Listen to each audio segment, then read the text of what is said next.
guess it's over now, but I still like to. I'm still celebrating. But that's only because I'm mixed, so I like to overcompensate. I like to prove that I'm black. Just remind everybody. It doesn't help that I have a white husband. I'm like, look, I don't like white dudes. I like dudes that propose to me. That's how it worked out. In high school, I'm from Indiana, and I was the only black person in my grade in high school. So they asked me, they were like, it's Black History Month. We'd love it if you could read the Black history facts over the intercom every day for the students. Like, just, I was voluntold to do it. And I was like, yeah, I don't mind. I mean, I'm not a history buff, but it didn't really matter. I could tell them anything and they had to believe it, right? Because they would just assume I did the work. I say, good morning, students and teachers. We all love Chubby Checker and Fats Domino, but few remember Chubby Backgammon. And then in case anybody started approaching the mic, I'd be like, that's how they named us. Took our weight. They added a board game. Nobody's ever going to learn about Porky Parcheesi. Oh, but you know all about Slim Shady. Mm-hmm. It almost works. Shady's not a game. You know, I'm working on it. Parenting has been interesting too, as a mixed race woman married to a white guy, because I thought that I was going to have a kid that looked just like me and teach her about the Black experience or the mixed experience. And really, I think all people do this when they're about to have a kid. They just think, they don't think about genetics. They're just like, I know she's going to be a supermodel, but which one? I was like, she'll be so celebrated and beautiful. She'll be Zendaya. She could be Zoe Kravitz. And then I got Martha Stewart. I was like, blonde hair and blue eyes and a denim shirt. That's interesting. The baby said, it's a good thing. That's an old Martha Stewart quote. She's very, very light skinned. I was even like trying to prepare my husband ahead of time. I was like, look, you say Black Lives Matter, you're going to know Black Lives Matter when you have skin in the game, my friend. And when she was born, he said, I'm ready to fight for her rights. And I was like, stand down. It'll be okay. I think she's going to coast. I think she'll be right. She just has a lighter complexion than me, which is funny because she does look a lot like me and she sounds like me. And I look a lot and sound a lot like my white mom. So I essentially gave birth to my mom. That's not in What to Expect When You're Expecting. I was like, where is the part about the Black Mirror episode? It's interesting watching my mom grow up from scratch and try not to correct her all the time and like stand up with, you know, like the rebellious gene pops up. I'm just like, she's like, get off your phone. I'm like, you're not the boss of me. But it's been an interesting thing trying to just like, I don't know, it's made me question identity and racial identity. I thought it was such a given, but now it's like, you know, and I was a little self-conscious about it when I was pregnant. I thought, oh my gosh, I'm going to have this baby and then maybe she won't really look like me. I'm going to have to wear a shirt that says not the nanny. But fast forward to today in the park when she acts up, I'm like, this family doesn't pay me enough. My husband was like, you're so anxious about this. This is before she was born. He goes, why don't you just wait to let her grow up and see how she identifies? And I was like, that's a weird way to ask for a divorce. But I try to give her positive affirmations. I'm like, you're my beautiful Black queen. She's looking in the mirror like, you say so. Okay. But I don't know what you do to instill Black identity if you can't just like see it. You know, I want her to know. I'm like putting Black art on the walls, giving her Black baby dolls, making her recite Maya Angelou's poetry in order to get fed. You know, how you teach the culture. And so she's 5 now, and she was telling me about civil rights, and I was like, because she learned a little bit about it in school, and I said, ooh, I'd love to hear some. And she goes, did you know Black people couldn't sit in the front of the bus? They had to sit in the back of a bus, and white people could sit in the front of the bus. And I was like, yes, I did know that. that is unfair. You and I would have had to sit in the back of the bus. And she was like, oh, you might have, but I don't know if I would. So I was like, go to your room. Go to your room and think about your colorism.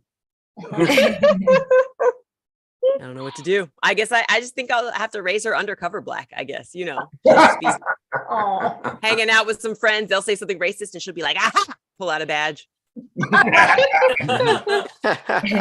We didn't know. Sorry. We had no idea. No, her hair is very curly and beautiful. I don't know where she gets it. I like to throw it out and pick it with an Afro pick and just be like, you're my Nubian princess, my beautiful queen, Wakanda forever. Nope.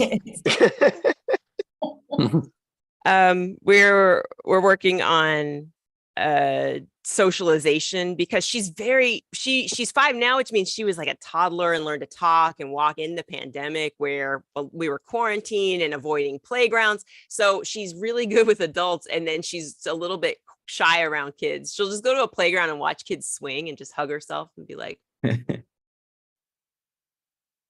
Mom, I made friends. And I'm like, that's really sweet. But on the bus, meanwhile, she'll just like chat up the woman across from us and tell her everybody's name in our house and the pet's name and everybody's favorite color. And I'll have to leave the bus early before that lady gets any more of my passwords. Like, she can't be thieving my identity now. Come on. But raising a kid it's been interesting. It's like you watch them become people. They go from like these really innocent blobs that have experienced nothing, and it's so pure. And then you have to teach them about the scary things. But I never know how to express it. You know, I dance around the subjects, like stranger danger. We were in a store, and I was like, look, stay close to me. You can't just run around and hide like you do at home. And she's like, why not? I said, because someone might find you and want to take you home with them. And she's like, that's fun. Not fun, because they'll tell you they have candy. And she's like, this keeps getting I just gave up. We were in IKEA. I was like, you know what? You're not getting kidnapped in IKEA. It's too much of a labyrinth. Like halfway through, they'll try to leave and they'll be like, I'm in plants again? What the heck? I'm gonna go eat some meatballs. You're on your own, kiddo.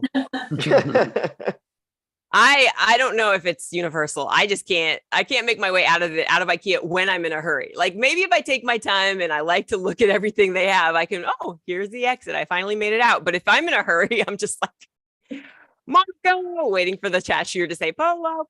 I mean, it's Swedish, so it's like, Jürgen. And then they're like, Flurgen. Ma'am, just follow the smell of hot dogs. You're almost there. I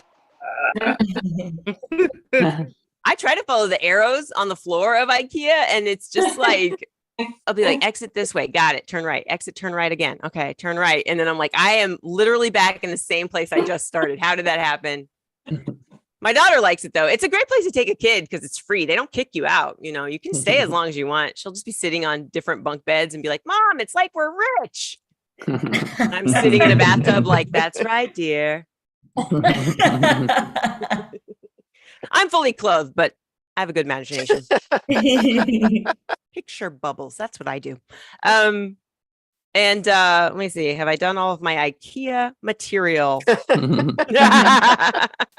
I have. I actually, this is nice doing comedy via Zoom because it takes me back to the pandemic times, and I just lost the pandemic weight that I gained, and it's by shedding a habit I call 3 dinners. It worked during the pandemic. You know, I had dinner at 5 with my little kid, and then second dinner at 9 with my husband while we watched TV, and then a third dinner at midnight because I'm sad. It was just a nice little, and it's not like I had a full meatloaf and mashed potatoes at night. It was just like, you know, tortilla cereal. Where your bag of chips is too small to dig into, so you just put the salsa in the bag and eat it with a spoon. While you sit perched up on your chair, your knees under your chin, you're like, this feels right. I'm a gargoyle. I deserve this. Everybody was baking bread and thriving. I was not in the pandemic. I was just like crumbling Doritos on top of microwave pizza. It was a very experimental time for me. I was trying a lot of different junk foods, I guess. And a lot of cereal at night. Cereal at night is just like the best friend you could have. It's the cheapest form of therapy. I gotta recommend it. Cereal during the morning is not as fun. I'll eat cereal in the morning if I'm waiting for pancakes, you know? Like, these pancakes are taking too long. I better have a bowl of grape nuts to give me something to chew on. Cereal at night is so sweet, so crunchy. Plus, it's like, it's a perfect balance to the anxiety. I'll just be like, what if I never work again and I can't afford to buy cereal? I better eat this whole box of Captain Crunch. You know what I mean? It's just like, it's right there. It just makes sense. But hey, I'm not timing myself, so I don't know if you're giving this a signal, but all right, sweet. Does that mean wrap it up or keep going? Basically just keep going, I think. All right. Yeah. However, I do try to, you know, I stopped eating at night, and then I thought, you know what, when you stop eating, you sleep, because I wasn't awake eating food in the middle of the night. I slept better, which gave me the stamina to actually make better eating choices. So it wasn't always Philadelphia cheesesteak. Although, you know, when you watch those like diet ads and they're like, I can still eat whatever I want. It's like, yeah, but then you have to worry about portion control. So it's like you can lick a Philly cheesesteak or eat unlimited amounts of cucumber. And it's like, they both are awful. I can smell my chocolate cake. So I wanted to learn how to cook. And I learned that with pancakes, because my pancake recipe is, you know, you overcook one side and then you nervously undercook another. So it's like, there's balance. It's like super dark and super light, but it's not, that's also my grilled cheese recipe. So I prefer to eat out. I like, but restaurants, if anybody owns a restaurant here and you're all you can eat pancakes should be called 4 pancakes. It should say 4 pancakes, asterisk, don't be a hero. You'll go for the 5th one, but you'll be like, this tastes like napkins. What am I doing? Wasn't as good as the first 4. I tried to get better at cooking by watching Chopped. That was a mistake. Have you ever tried to learn from a show that's designed to make people fail? Ted Allen is a masochist. He's like, chefs. I mean, he's a sadist. Chefs, in your baskets, you'll find capers, bubblegum, and cat hair. Yeah. You have 25 minutes to make a masterpiece. I'm like, ew. What are capers? I look like someone who should know what capers are, but I don't. I have them in my fridge, but it's so that I can move that jar out of the way and reach for pickles. You know what I mean? I like things that look like they're supposed to, but they're not. You can't actually eat my food. Like my sister was like, you need to clean out your cabinets. I'm like, leave my spice museums alone. That's where I keep my yellow bay leaf, cinnamon that tastes like clay, my cream of tartar. What is that? I don't know. I have a bottle of Mrs. Dash from 1987, and I like it that way. It makes me feel like I'm on The Price is Right. The good one, where Bob Barker had the tiny microphone. In fact, that's what I do. I take a piece of dry spaghetti and I pretend to be Bob Barker when I'm talking to my spices.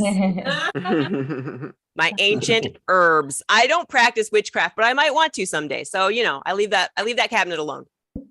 But imagine having a bottle of steak sauce that wasn't 8 years old. I mean, come on. Are you guys really doing the TikTok, doing the Instagram thing? Like, oh, every time I pull out my A1, the label reliably falls off and says, "Let me die." It's just hanging. This is the label hanging from the edge of the bottle. It's like, let me just peel me off. I'm almost done. I'm like, be quiet. Boop, boop, boop. And then I try to put the lid back on, but it's just like the lid is too caked with sauce. So you're just like, oh. Damn, you can't take it. Vince, you know it's true. Your Heinz 57. Go look at it. Necessary. I don't mean to put you on blast right now.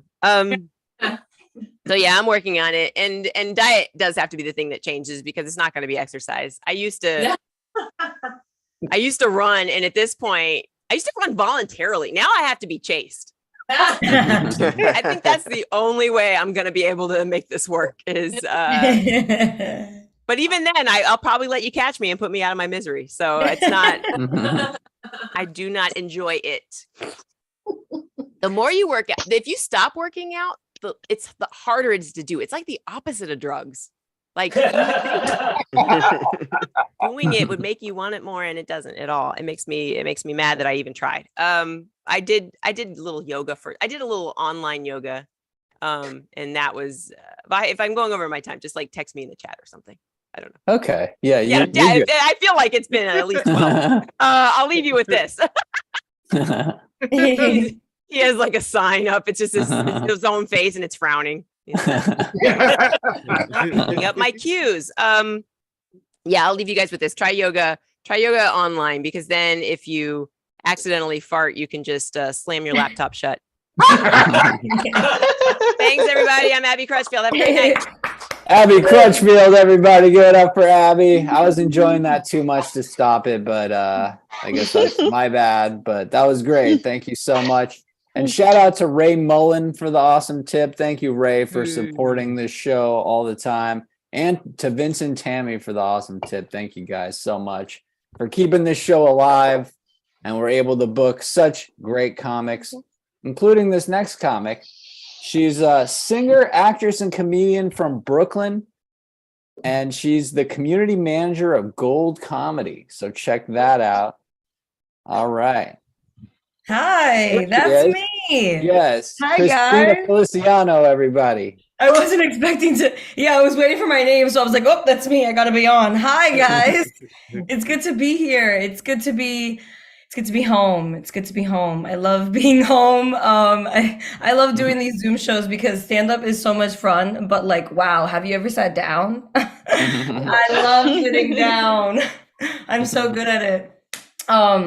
Yeah, Abby was talking about like COVID and the pandemic and all that stuff. It's crazy to me, like thinking about like how far we've come since, 2020. Like, I mean, like before it was like, if you had COVID, you had to like cancel your plans. And like now it's like, oh, you have COVID? Oh, don't worry, I'll hold my breath. Come on over. Like, it's like I feel like people are just like, yeah, just come on over. It's crazy, so different. Hey, I'm Christina. A little bit about me. A lot of people don't know this right away, but I'm actually trilingual. That's right, not bilingual, but I do try. Yeah, I'm what is known as a New Yorican because I was born and raised in New York City. I'm 100% Puerto Rican. And I learned all my Spanish from Shakira's Hips Don't Lie. It's true. I'm a stereotype. It's embarrassing. It's embarrassing sometimes. It gets awkward because a lot of people assume I speak Spanish. So they'll come up to me all the time. They'll be like, hola, ¿cómo se llama? And all I can say is, sí. Because oh, baby, it's not like that. And that's usually where the conversation ends. It's embarrassing. I loved growing up in New York, guys. Growing up in New York City is the best. I mean, you're surrounded by so much culture, amazing food. And did y'all know with every single walk home, you get a free cat? Dun, dun, dun, dun. Yeah, the rent's really high, so it's a pretty good deal, actually. There's just cats everywhere. It's amazing. I love it. But yeah, I'm from New York. I live in Boston now because I actually am the first person in my family to graduate from school, which is a pretty big deal. Yeah, my parents, they're super proud of my BFA in arts and crafts. Yeah, they really believed in me, It's hard, guys. It's hard, guys. Now I'm just trying to figure out where to put my skills, right? Like post-grad life is definitely hard. I mean, this is the time where I'm supposed to be more pragmatic, right? Or at least know what that word means. Like I have a degree. But it is kind of cool. I will say, obviously I'm Gen Z. Hello. There will be no TikToks in the making of this set, I promise. But I like being Gen Z. I like not knowing things. It's actually a little bit of fun, believe it or not. Like this Christmas, I just discovered the movie Gremlins. Don't you guys wish you were me? Like, where were you when you discovered Gremlins? Because that was this year, this Christmas, and oh my God, I saw it's like I knew of Gremlins. Like it's like those things where people are like, "Hey, have you ever seen that?" And like I would lie and say, "Yeah, I saw it once. I definitely saw it once. I just don't really remember."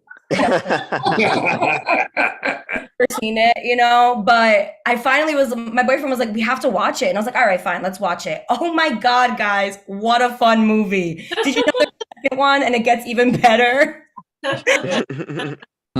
It's fun for me. I'm having a fun time is what I'm saying. This part of my life is really great. Like the minute I watched that movie, I was like, this is the best movie ever, and I immediately ran onto Amazon and I got me a gizmo because are you kidding me? I had to take out the batteries because I had to put it in my remote control, but he sings. It's amazing. It's fun. It's fun being me. You guys, Happy Women's History Month. Woo, woo, woo, woo. I'm gonna be screaming Happy Women's History Month all year long, guys. Okay. Not even gonna notice that March is over because March is truly the longest month of the year. There's like 78 Mondays. Like I think we have 4 more to go or something like that. But I love being a woman, guys. I really truly do. I think my favorite part is the constant fear for my life. Oh, just me. I don't know. Like if I can be real, like I am the easiest Uber passenger to please, guys. Truly. Like, oh, made it to my destination. Unmurdered? Woohoo! 5 stars. 6 if I could. I won't even ask about the weird smell, you know? I'm really easy. But you guys, something really scary did happen to me for the first time recently. I was in an Uber and I got this notification that was like, uh-oh, looks like you're going the wrong way. Is everything okay? You guys, there was no option to say no, help. It was literally just a little loading screen that eventually disappeared. I was like, what the fuck am I supposed to do? But then I was like, you know what, girl? You're from Brooklyn. You've been trained for this. You saw that TikTok one time. I was leaving fingerprints everywhere. I was pulling out my hair. I was like, y'all were gonna know I was in this Uber today. Yeah, that was a little dark. That's okay. But I didn't even know what to do. It ended up being fine. Obviously, I'm alive to tell a tale. But it's crazy. What else do I want to tell you guys? I have body dysmorphia. It is 2023, so it's like if you don't have body dysmorphia, you might be a psychopath. So I know it's a little normal, but I do have body dysmorphia. I feel like my body dysmorphia manifests itself a little bit differently though, because like in my head, I look exactly like Selena Gomez. Like I don't know, at least that's what I'm hoping for when I look in the mirror. That's kind of how I'm feeling. And I didn't think I ever had like body image issues because I was like a really, really skinny kid growing up. But then I thought about it. My dad's nickname for me used to be Skinny Minnie. And recently I saw my dad and the first thing he said to me was, looks like my Skinny Minnie's getting chubby wubby. I literally was like, Dad, you've been big and bald my entire life. Never said it, never mentioned it, never made it part of your identity, okay? Like, anyways, I got really mad. It was like, okay, dude, like that was a little much for me. But I'm trying to eat healthier though in general because my body's a temple and whatever. But it's hard, guys, because like I am such a snacker, right? But I finally figured out a way to feel satisfied with just 2 Oreos. Step number 1, eat an entire family pack of Oreos. After that, I promise you'll only want 2 more. Thank you for laughing at that. I'm glad you liked that joke because immediately after I wrote that joke, I got really thirsty and I noticed there was a bruise on my foot and my hands were buzzing And don't get ahead of me, but I looked it up, and those are all symptoms for type 2 diabetes. Yeah. Not only am I a hypochondriac, but I also might have diabetes. It's like, oh my God, what a scary time. Like crazy. I just discovered gremlins. I ended up with the doctor. I'm checking it out. They're running some tests. The doctor told me that they think I might have something called lupus. Yeah. Which, for those of you who don't know, Selena Gomez has that. So be careful what you wish for, I guess is what I'm saying. Yeah, so we'll see about that. What else do I want to say? Anybody here in a long-term relationship? Anybody make some noise? Yeah. Yeah. We coupled up. Okay, cool. Yeah. I've been with my boyfriend for 6 years, guys. 6 years strong. Yeah, thank you. 6 years strong. Never been pregnant. Well, except for that one time. Yeah, guys. I got pregnant for the first time May 2020. You feel me? I had to put that one on hold. It was not the year for me, okay? And listen, I have not been the best about it, you know? Like, this was not my first pregnancy scare, but it was the scariest. It was. I think because it was real, you know? I saw the first time and I was like, it's an abortion. Wow, my first one. You know, the first one's always so special. Yeah, and I know that's a sensitive subject for sure. But like, I just feel like there's always so much pressure, especially like when, like for heteronormative relationships, whatever, like on the woman to like pop out babies. But there's never any pressure for the man to pop a simple fucking question. I'm not trying to be locked down. I'm trying to be rocked down, you know? I think I deserve it if you want a little baby, you know? I don't know. But anyways, I think in general, though, we do need to just be a little bit sensitive on that topic. Like, I mean, I think we should just pressuring women to have children in general. I think it's just super insensitive. Like, you have no idea what she's going through. Like, what if she's trying to get an abortion? You know those are super far to come by these days. Oh, you guys are doing so great. Thank you for that. Okay, I'll do this. My boyfriend, I know that I am scared of men, but my boyfriend is really sweet. He's so special. Like, I do believe that men are dogs, but mine is such a good boy. Yes, he is. He is such a boy. Like, I'm in his office right now. Like, my guy, he takes vitamins. He's so special. His freaking mouse looks like a fucking seashell. Look at this mouse. 2 pieces. I'm never letting this man go. He's special. Okay. But the other day he did call me vain. Yeah. Ooh. Yeah, I know, right? He just kind of said it too, right to my pretty little face. Me, vain, me. Okay, but what else do you love about me? Guys, thank you so much. You guys have been so fun. Christina Feliciano, everybody. Give it up for Christina. That was very funny. And everyone was saying how funny that was. People are saying they've really liked the show so far. Karen Peterson, thank you for the awesome tip. Jim and Eileen really liked the show a lot so far. And Paul Huffnagel, who I love your last name, Paul. I might change my own last name to Huffnagel. I just really like that. But he says that it's been a great show so far. And I agree. So far, it has been really good. But it's only going to get better. Do you guys know why? More. Because there's more. I don't actually know. I imagine it will get better, though. Yeah, there is more. There definitely is more. Your next comic. But before I introduce, well, no, I'll go ahead and introduce the next comic. She's super funny, and I think you guys are going to like her a lot. Give it up for Jackie Cashian, everybody. Yeah. Oh my gosh, it's me. I'm lying down. I don't think I've ever done a Zoom show where I'm just like just lie down and look at your phone and tell jokes.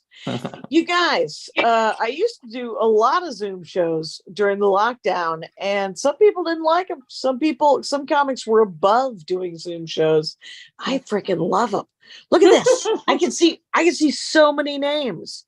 Ray M. What's going on, man? Woo! Looks like it's all. Good Lord, Dennis. You look like you just got out of the gym or out of a fight. It's like you're just like, I'm a little sweaty. I need to go get. There was a guy named, what was his name was Ben, and he saw probably 300 shows during lockdown, and he was just in the dark, like Patricia, she, her, right? And all you would see is occasionally it would be the light of the pipe would just go boom. And then I would go, hey, Ben, are you stoned? And he would unmute himself and go, yeah, you're doing great, Jack. Doing great. Keep going. And, we all do what we had to do during lockdown. I ran out of lipstick early in lockdown. And then I realized that I had never purchased lipstick before. Here's the thing about makeup. I don't know a lot about makeup. And so when I was taught how to put all the stuff on my face, we went to Macy's and we bought a bunch of other stuff, and they gave me a free lipstick. It was the gift thing, right?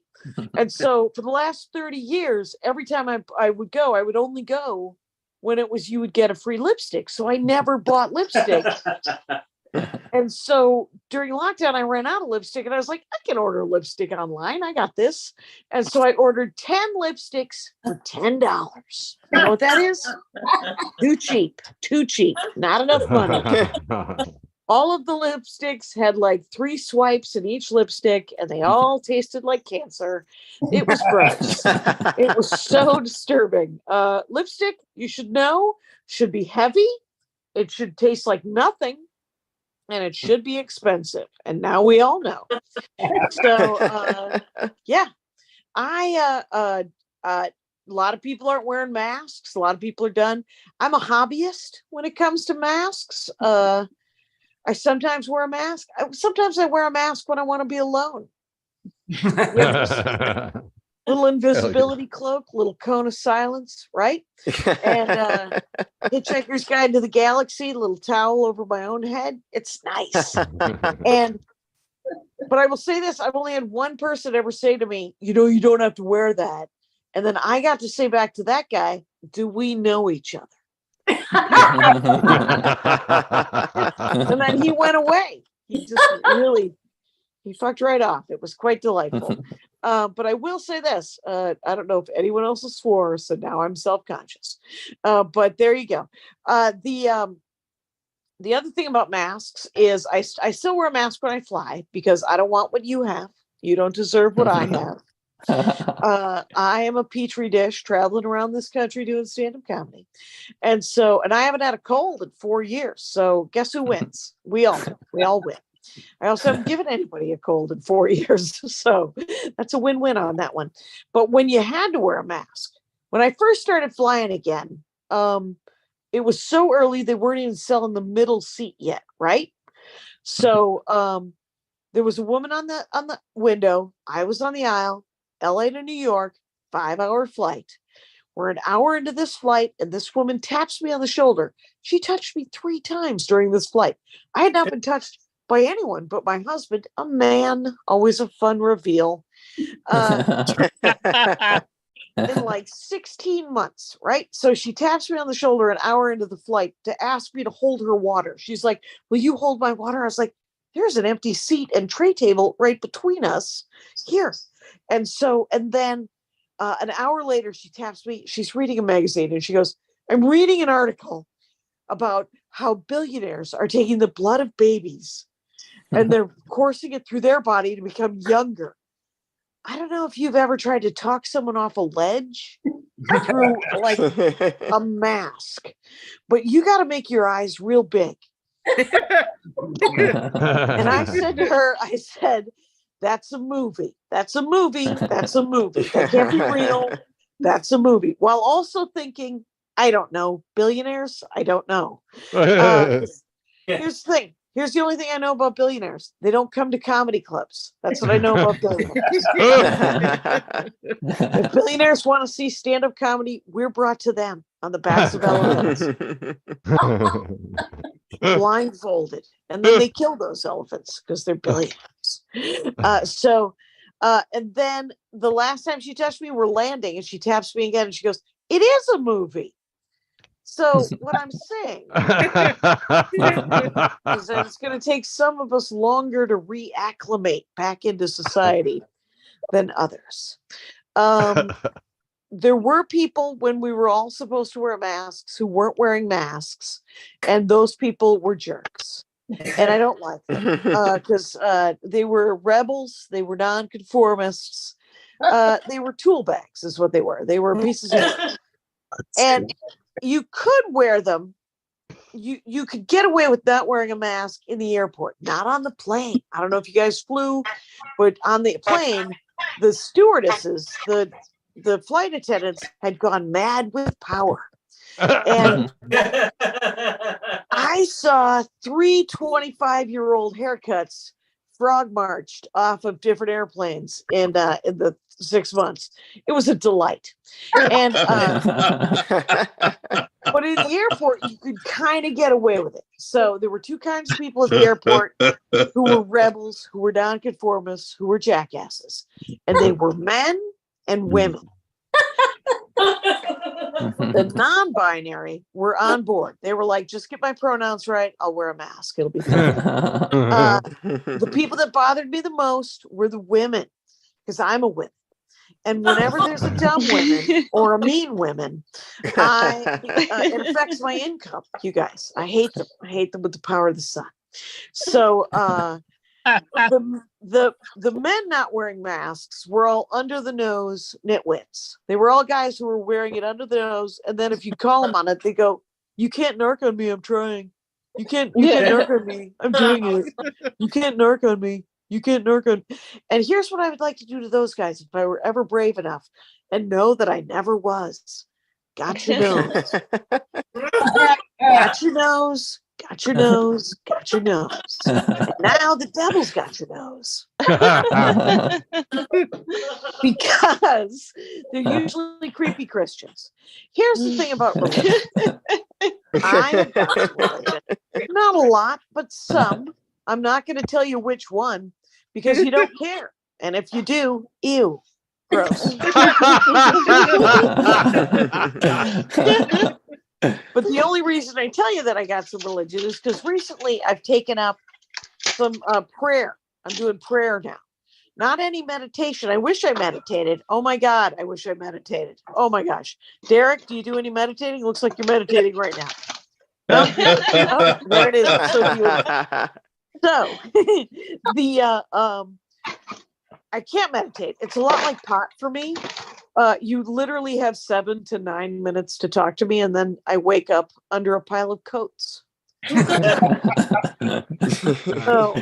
I'm a delight at parties, is what I'm saying. So, but I do pray. I can pray because praying, I'm just in a corner rocking back and forth trying to believe in something, and I can do that. I can do that all day long. I can hope. And the weird thing about that is the only reason I tell you that is because I've never prayed in front of my husband. I love my husband, but I'm too shy, too scared, too vulnerable to pray in front of him. Weirdly enough, I've eaten almost an entire chicken in front of the man. But for some reason, praying too much. I've been told in the last couple of years that I should get a gun. There's many reasons I shouldn't get a gun. The main reason I shouldn't get a gun, of course, is how much I want a gun. Yes, we're in a very, very dangerous, it's a terrible time. And no one on my side of the Civil War is killing anyone. And it's and we're just surrounded by Neville Chamberlains. And but I have this to say, as I once had mace for less than 30 days. Do you know what happened? I maced somebody. It's not okay. I'm going to tell you the story, and I'll close on this if that's cool. It's I once maced a guy, And I'm going to tell you this story, and you might think to yourself, well, that guy deserved to be maced. And I have this to say, maybe. Terrible answer. Okay, so 30 years ago, I'm walking out of a comedy club at 1 a.m, and I walk to my car, which is now alone under a lamp, 1 a.m, and there's a guy leaning against the car door, and he is super drunk. And I say to that man, "Hey man, that's my car. If you could move, that'd be great." And he goes, it's a good. And I'm like, oh no, you gotta move. And he goes, "This is talk." And I'm like, oh no, 1 a.m, not talk time, home time. Come on, let's talk. You seem nice. And I'm like, that's an illusion. Yeah. And then I try to go over to the passenger side and get in the passenger side. He won't let me in. And so finally I said to that man, "Hey man, I have mace." And he says, "You have mace." And then I have to root around on my JanSport and pull out my mace. And he sees my pepper spray mace and he goes, "You're not gonna mace me." Maced it. Here's the thing. I don't know if you've ever maced anyone, but if you do, you know that you always mace yourself a little bit. There's absolutely there's no weather vane on top of the mace. There's no rooster telling you which way the wind's going on top of the can of pepper spray. So I then do what I should have done as soon as I saw him, which is walk back to the comedy club and get my buddy Matt and walk back now with 2 cups of water because 2 people have been maced. And he's sitting next to my car crying. And I think to myself, he's been maced. But I think to myself, he might have, like, if I would have just as soon as I saw him walk back and got my buddy Matt, he might have been sitting next to the car crying anyway. Like, I don't know how you people drink, but sometimes I'm just sitting next to a car crying. So I've decided I shouldn't get a gun. I've decided maybe I'll just walk around with like maybe some tar and feathers, and we'll leave it at that. We'll go old timey. And but thanks a lot for letting me do stand up, you guys. Take care of each other out there. Jackie Cashy and everybody, thank you so much. That was hilarious. Hope you enjoyed that. Edward actually said, "Get a gun by the company burn. The bullets don't kill, but painful." We got a lot of gun enthusiasts on this show, I think.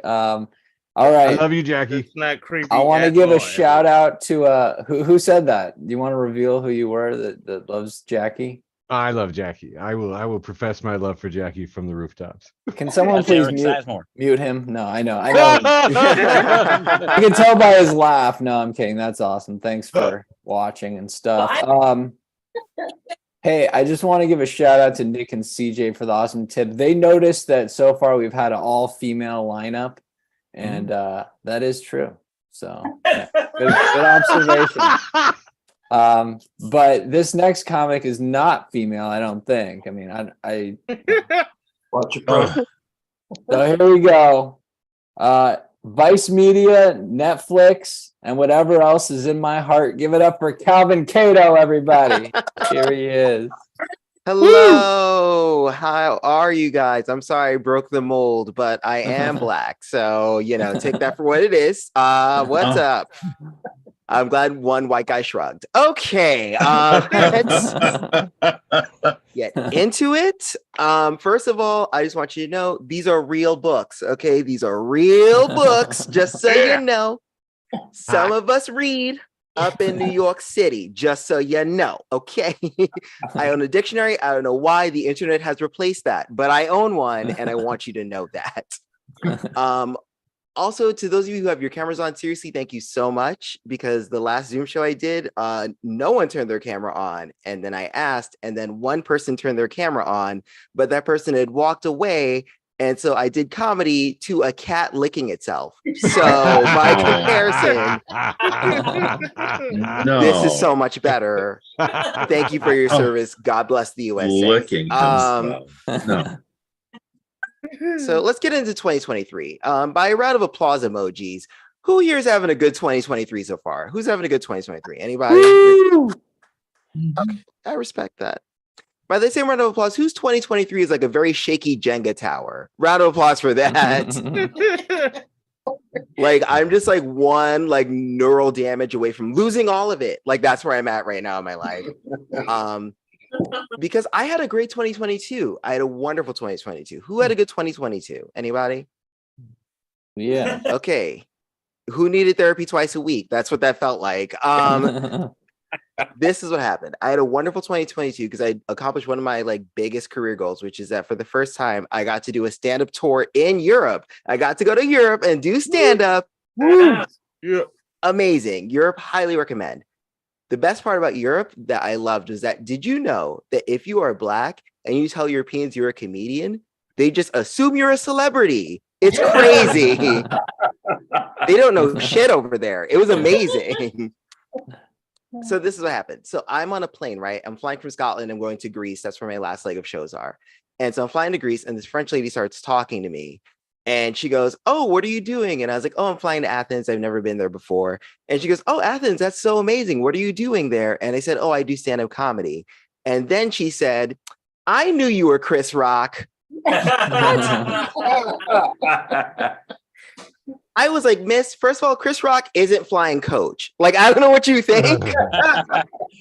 He got a jet. He in a middle row seat. Okay, like, let's calm down. But thanks for believing in me. That was nice. Oh my God. I did get to do comedy in Greece, which was amazing. I actually got to do comedy on a yacht, which was awesome. Gotta say, highly recommend. And I did comedy. It was for a gay cruise. And I knew it was a gay cruise because after day number 2, there was an announcement, and the announcement said, "We are out of rosé." I repeat, we are out of rosé. Switch to Pinot till the next port of call. Literal thing that happened. Go to Greece. The one thing I wish that people had warned me about is that Greece is hot. Greece is hot as hell. Has anyone ever been to Greece? It's crazy. It was so hot, my nipples fell off. Did you know your nipples can just fall off? It was literally, if you see 2 sad M&Ms on a beach in Greece, those are my nipples. Mail them back to me. I live in Brooklyn. I need them back. They're very sensitive. I need them back. So anyway, so I do this tour. It was really amazing. Like I said, do these 3 countries. And then I come back to the US and I'm thinking, I'm going to come back to the US. I have all of this money. People are going to respect me. And then the first show I did when I came back to the US, I did a show in a parking lot of a McDonald's. Yes, y'all, a McDonald's parking lot. First of all, I wasn't loving it. Second of all, we can all agree you don't go to a McDonald's parking lot to see stand-up comedy, right? That's not a thing. You go to a McDonald's parking lot to see a rat fist fight a pigeon. Like, that's why you go. This is art. Do you know what I mean? But then on top of that, it was a drive-in comedy show at the McDonald's parking lot. So instead of laughter, if people liked your set, they just flashed their headlights at you. Do you know how sad that is? You know what's worse than doing stand-up comedy to silence? Epilepsy. So much worse. But that's what happened. My career plummeted. It plummeted. And then I had got to do a show in a really exotic place. It's super exotic. It's called Vermont. Have you heard of it? Oh my God. It was so white. How white was it? Thanks for asking, David. Black Lives Matter. So it was, y'all, it was so white. I walked out. I looked at the audience. I thought someone came in my eye. Like, I was like, Vermont. That's an extra 20, Vermont, not on the Warby Parkers, Vermont. What are we doing, Vermont? It's too much. It's taking megabus to get there too. That's how you know shit's not working out. Has anyone ever been on a megabus before? If you in the chat, if you don't know what a megabus is just a Peter Pan bus that lost his Tinkerbell. Like, there's no hope on the megabus. It's trash. It's trash. I swear to God, the megabus is the only place where someone will fart on the megabus and I'll go, that's better now. Thank you so much. You upgraded this to a Greyhound. How did you do that, megabus? That's wild. I don't know. I like started this year bitter. I went through a breakup this year. Thanks, hold the applause. I went through a breakup. And it was one of those breakups where like it wasn't even that bad because like I've had worse breakups. Like one time I had a breakup that was so bad that have you ever had a breakup that's so bad that even hearing that person's name triggers you, right? Sucks. Because I didn't realize there were so many people named Daddy. And it was like so crazy. There's some in the chat. Hi, Vince. So like it's tough. But like I broke up with this guy and like here's the thing. The reason why I was so calm, I was dating a librarian, which date a librarian. Highly recommend. Do it. Date a librarian. Russ. Eric. Yeah. Oh, Eric, hey, you can get it. I'm just saying. Eric left the chat. Okay, so you don't love Jackie no more. Okay, so Librarian. Here's the thing. I love librarians. Okay, this guy, hot. I loved it. His safe word was shh. Like give me those late fees. You know what I'm saying? I was into it. I knew we weren't going to work out though because we met on an app, Uber, and I feel like that's not. He wasn't going my way. It was an issue. So like it's weird because like it was a breakup. It was like pretty calm. It was pretty like standard. And there are things that like I'm not gonna miss about him. Like things I won't miss. One of the things I won't miss was that he was too healthy for me, which big problem. Have you ever tried dating someone too healthy for you? Like it's gross. Like Yes. he would just drink water just to drink water. Ew! Did you know you could do that? Did you know you could just drink water without having to swallow a Xanax? That's so foreign to me. Why aren't you nervous? I don't get it. The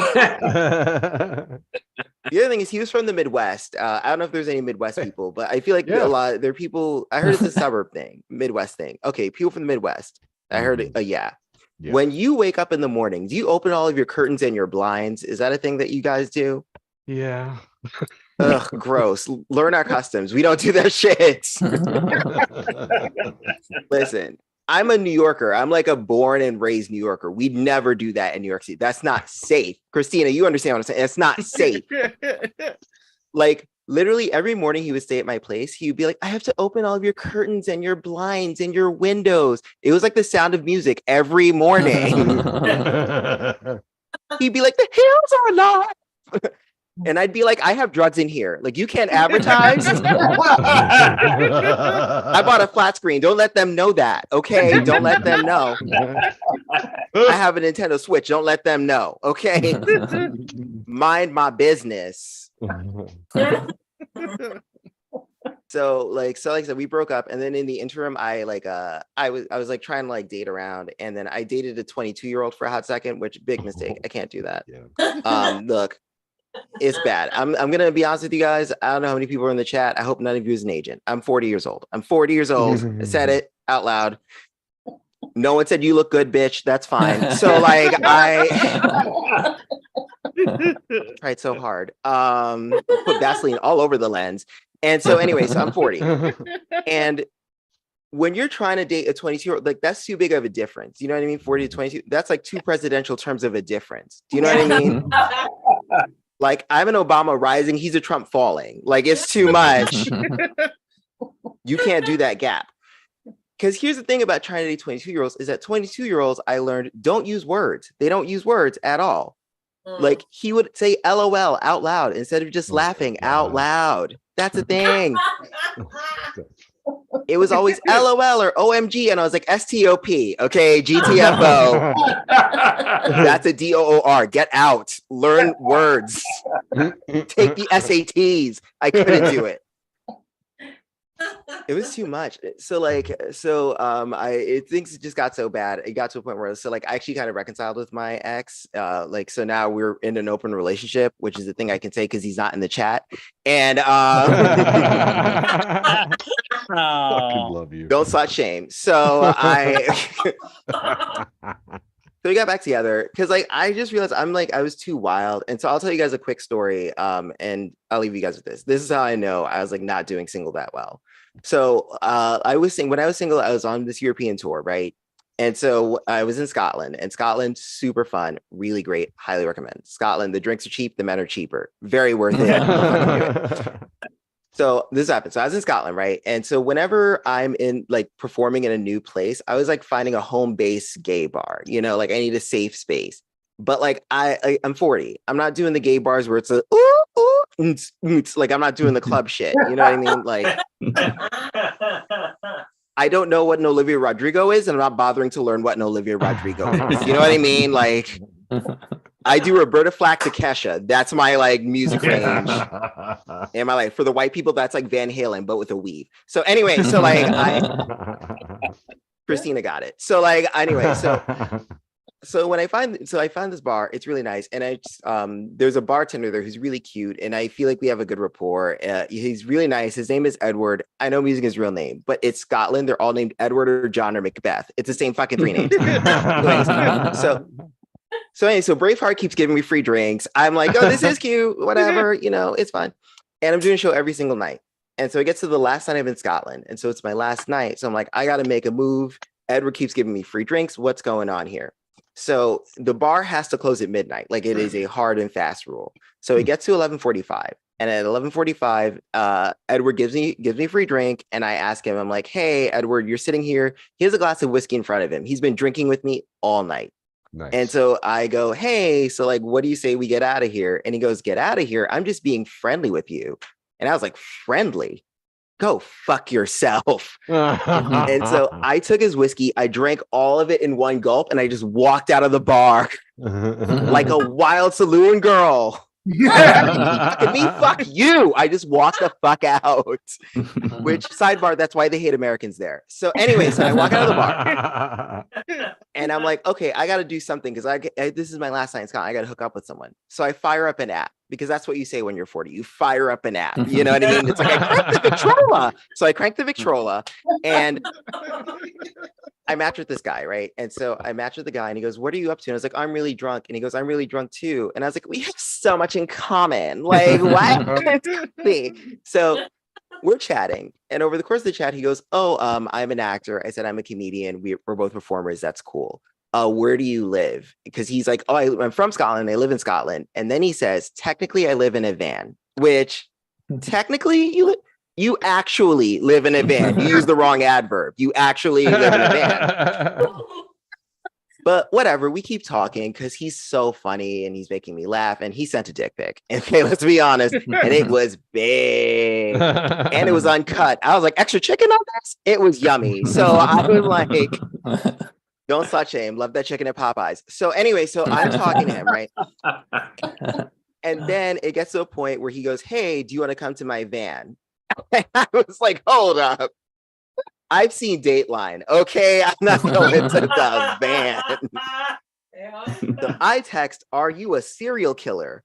And then he texts back, you'll have to come to the van to find out. So anyway, so I go to the van. And so don't slut shame. I see you, Tammy, don't slut shame. So I go to the van. So I get to the van, and it's, first of all, sidebar, rude, you're in the van, drive to me. Anyway, I walk to the van, right? So I go to the van and he goes, I'm going to clean up the van for you. And I was like, do you mean put down a tarp? Like, what are you talking about? So anyway, avoid blood spatter. It's cute. So I was like, let me walk to the van. And he says, what you're going to do is you're going to knock on the van door twice and I'll slide the door open. So I get to the van door, I knock on the door twice and the door slides open and my life flashes before my eyes because I'm like, Cal, cannot get in this van. This is how white girls go missing on vacation. What are you doing? Hashtag Natalie Holloway. But I get in the van. And here's the thing. He is A, hotter than his pictures. B, he is waiting in the van completely naked. And C, he's on a bearskin rug.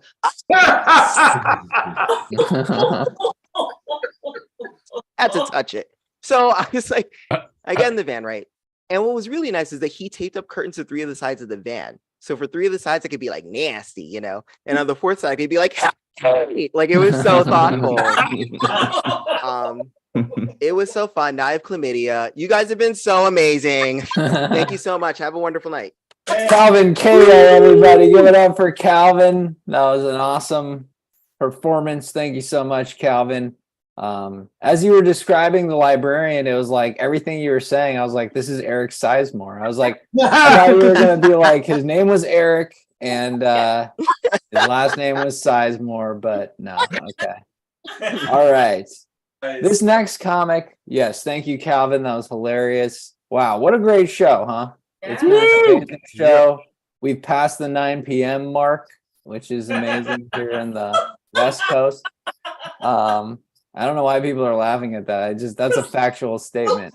But okay. This next comic is somebody who performed at the Variety Theater. I think it was a few months ago. That's right. And man, he was so funny. And I just love this guy's style, love his jokes, love everything about him. Nice fella, a real nice fella. Thank you, Bobby. And give it up, everybody, for John Beard.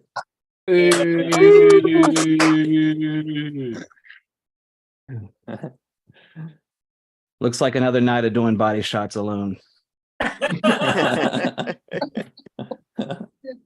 The year is 2028. A toddler picks up his first vape pen. The next Dalai Lama is chosen. This guy comes up to me, says, "Hey, John, what's your favorite song?" I say, "I don't know, man. Anything by Hootie and the Blowfish." Oh. He goes, "Could you be more specific?" "All right, wise ass," I tell him. "Anything by Hootie and the Legocephalus Oceanicus." And strap in, folks. They're all a bit weird and they're all a bit like that. So let's have at it. Your place or mine was definitely the most awkward thing I said at the end of my building's annual landlord-tenant dance. I don't trust anything further than I can throw it. That's why my strong relationship with snakes is built on centrifugal force. I promise you the science stuff will end. Don't worry. We'll get weirder. Don't worry. I started an ant farm early release program called Farm to Table. I never bring enough condoms when I go camping. Just too many slugs out there that don't have proper sleeping bags. That's a lot better. That went a lot better than my other venture with slugs. I took them all out for time trials on the Bonneville Salt Flats. Dark day in slug racing. I was voted host with the most by my favorite magazine, Parasite Monthly. I like to dumpster dive at children's barbershops. And it's a secret ingredient to my angel hair pasta. Unvaccinated kids always eat free at my new franchise restaurant, Outbreak Steakhouse. Folks, I follow the same rules at the playground that I do when I go fishing. Strictly catch and release.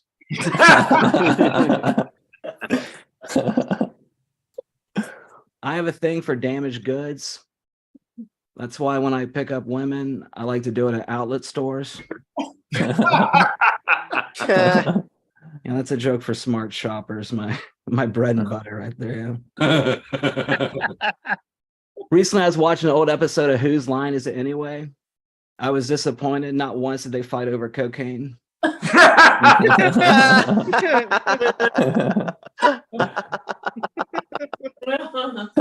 don't know if anyone's looking for something to do this week, but I still do have a Groupon left for mother-son tickets to the new Oedipus Rex VR experience.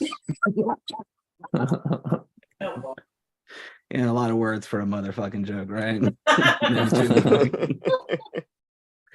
I'm a bit of a softie, so my dominatrix, she hits me with Miracle Whip.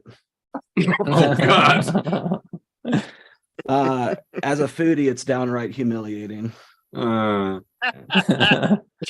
not all winners, folks. When it comes to the ladies, I like to hit it and quit it. Too bad these days, all I have is the energy to finger and linger. That's a little something for the sickos. I don't know who's all here. You gotta have something for everyone. The only time I ever felt betrayed in my life was when I was sitting on Pinocchio's face and that damn dumb doll said, "I love you." And it really hit a nerve, you know.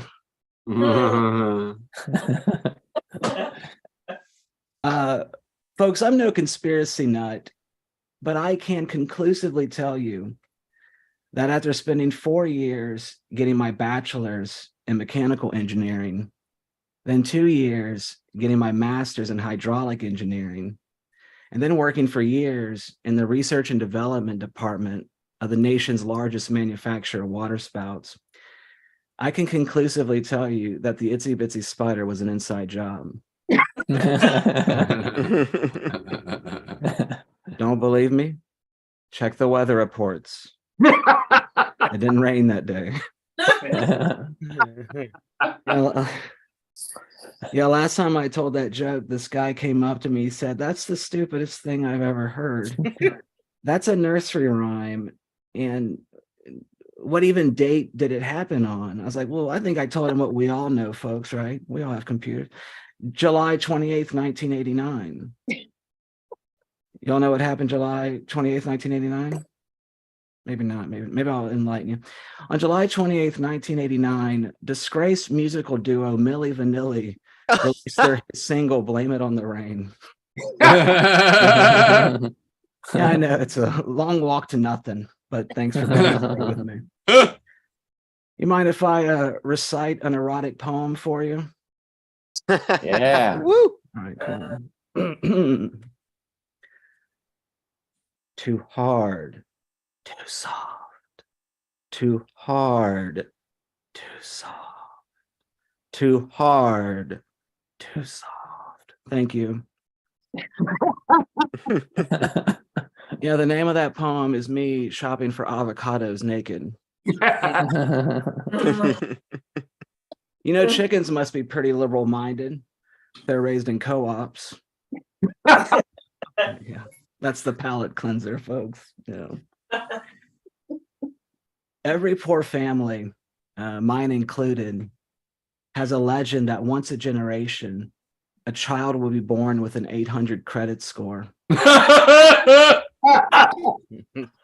with a flick of his wrist, as the story goes, that child will cut that credit score in half by co-signing his brother's student loans to ITT Tech. That's good. I was afraid this was a for-profit education crowd. Yeah, growing up, we were so poor.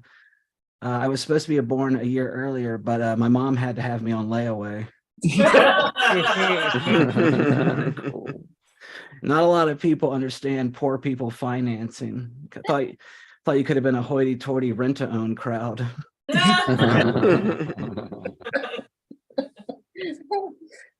A rich man sold me the secret to his success.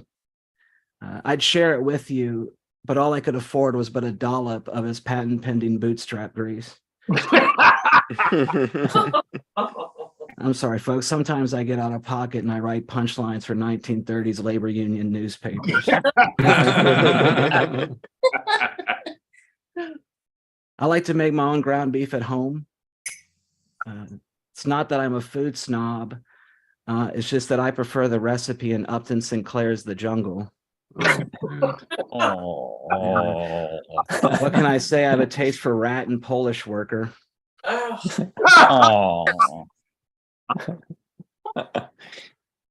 I never open emails with attachments. I'm a cyber Buddhist. No. I have an enlarged heart, a shortened intestine, and a plastic surgeon who believes that true beauty is found on the inside. A little bit more about me. I have a 10-inch dick.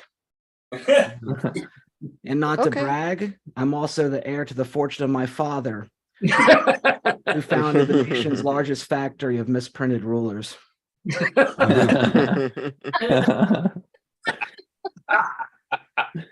My friends say it's sick and deranged that I write all my love letters in blood. I say no, what's sick and deranged is I send them all by fax. I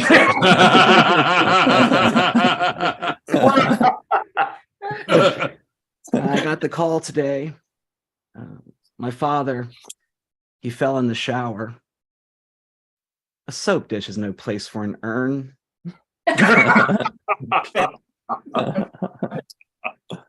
But if I can open up to you folks, my father, he was never much of a father, but he's been one hell of an exfoliant. Thank you for letting me get that off my chest. If I may sing for you. The foot bone's connected to the ankle bone's connected to the shin bone's connected to the knee bone, and that was a progression of my grandfather's bone cancer.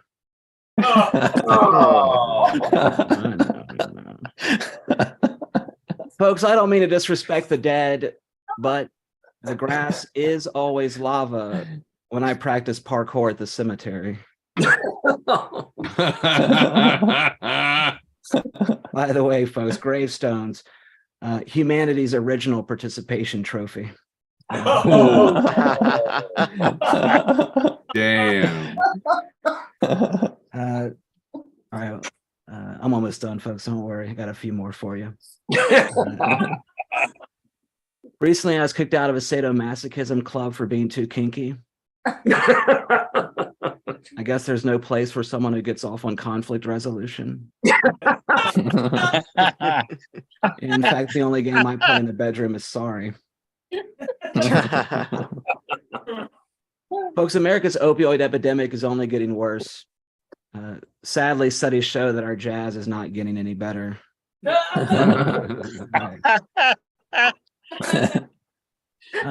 You ever wake up cleaner than when you went to bed? Yeah, that's a service I provide. I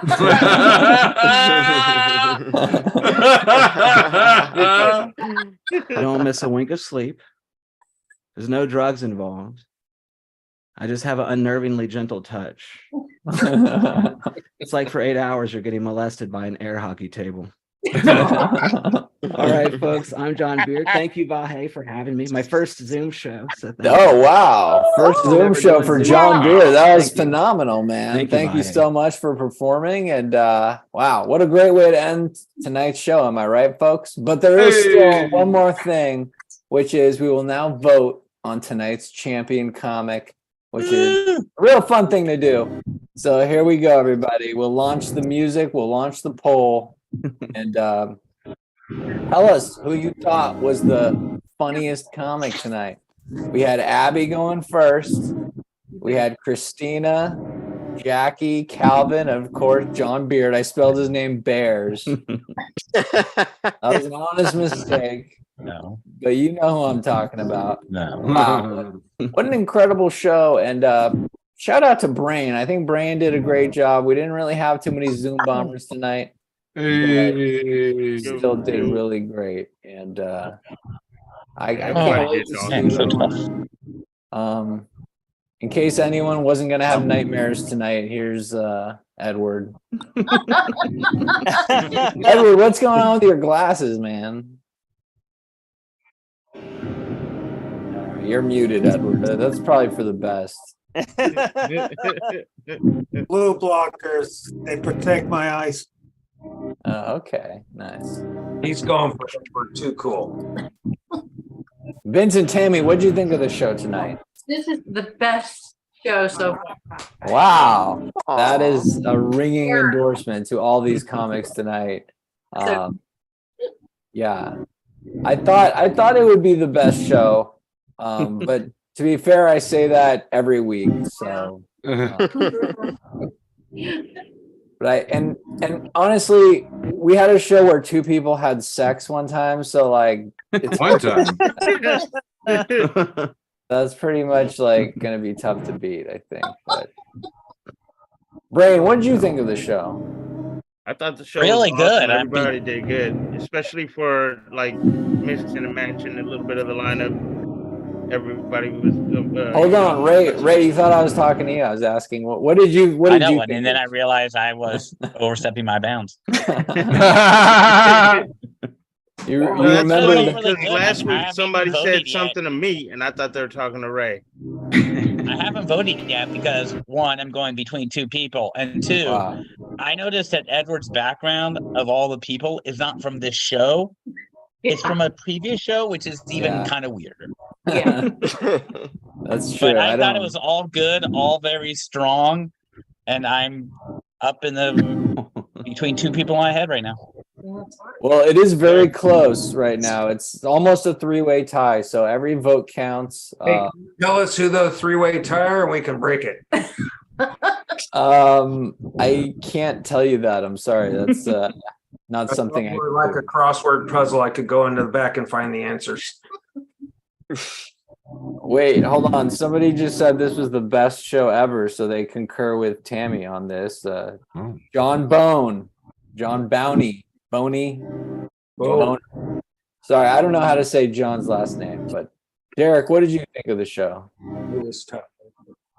Oh, good. I'm unmuted. Yeah, it's really, really, really good. I mean, the last few weeks, the lines have been really strong, and it has been difficult to just pick out one comic. But Yeah, it's ironic that since you stopped paying them, the comics got really good. What do you mean? We pay the comics? How dare you? There's no prize anymore. Yeah, no, but everybody gets paid. Oh. What do you think, Derek? Do you think I'm just keeping the money for myself or something? What do you think? Yeah, I thought you were. Oh my god.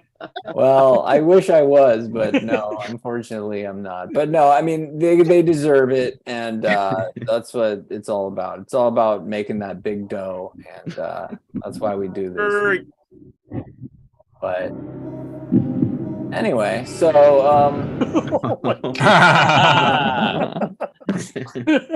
Victor. we had 94% of the vote in. That is a very engaged audience tonight. That's pretty awesome.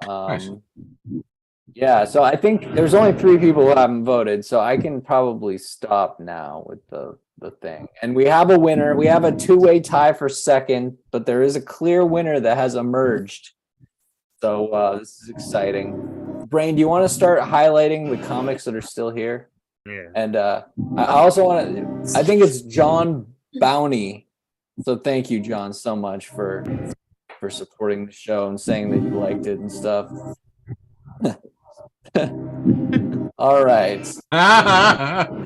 We've got Calvin Cato. You were hilarious, Calvin. Thank you so much for doing this. Really appreciate it. Thank you. It's after midnight. Thank you so much. Oh, yeah, that's true. Oh, it's such a school night. Christina Feliciano. Thank you, Christina. You were hilarious. Thank you. Y'all are fun. This was a fun night. Usually it's not this fun, but no. But this is the point at which we start eliminating people. Okay, here we go. Your first comic to be eliminated is not here, so this is going to be easy and painless for me. Abby is eliminated. She went first. She went first, and it's hard to go first. So maybe that's why. I don't know. I think it's harder to go number 2.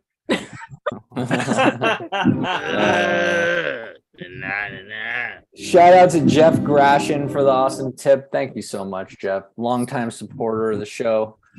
We do this every week for like the last since the pandemic, basically. So and we do a show every Friday at the Variety Theater for now. I don't know, but what's up with that? Yeah. Well, I'll tell you after we pick a winner. How about that? You're like, all right, fine. Okay, your next comic to be eliminated is Christina. You are the next comic to be eliminated. Thank you so much for performing. I know a lot of people voted for you. You did hilarious. You were hilarious, so thank you so much. Thank you. Do you have anything to say? Oh God, no! I'm just finding out it's a contest, so I'm proud of myself. Yeah, it's not really a contest. We kind of just do this to prolong the show and get more tips. Speech. Yeah, and it works actually. So that's why we keep doing it. But thank you so much for doing the show. I hope you come back sometime soon. Hey, yeah, thanks for having me. It was really hilarious. All right, we're down to our final. What is it? 3? Our final 3 comics. Yeah. It's close. Okay, there's a number 1 and a number 2, and obviously a number 3. Okay, that was stupid. All right. Your next comic to be eliminated is also not here, but she was really hilarious. Jackie Cashier. Super funny. Top notch. She's just a hilarious comic. I think the fact that she was laying down probably didn't help her, but it made me laugh a ton. So we appreciate her being here. Hell yeah. So now we're down to our final 2, and it was a close one. What do you guys think? You want a Rochambeau for it? Cage match. No, I'm kidding. All right. We'll put everybody out of their misery by just announcing a winner at this point. The winner. I just said that an hour ago. Of this week's thank you, Brain, for the drum roll. Your winner and still defending champion, not really, is John Bears. Everybody, give it up for John. John Beard. John Beard, you did it. Congratulations. Thank you. I appreciate it. And thank you, Calvin. You were also very hilarious. Hell yeah. It was an honor just to be nominated. Thank you so much. Listen, have to thank the Academy. Thank you so much. I think, Calvin, you got my vote. Call me, Banks. Listen, I'm half single. I'll fuck anyone in this chat. Just gonna put that out there.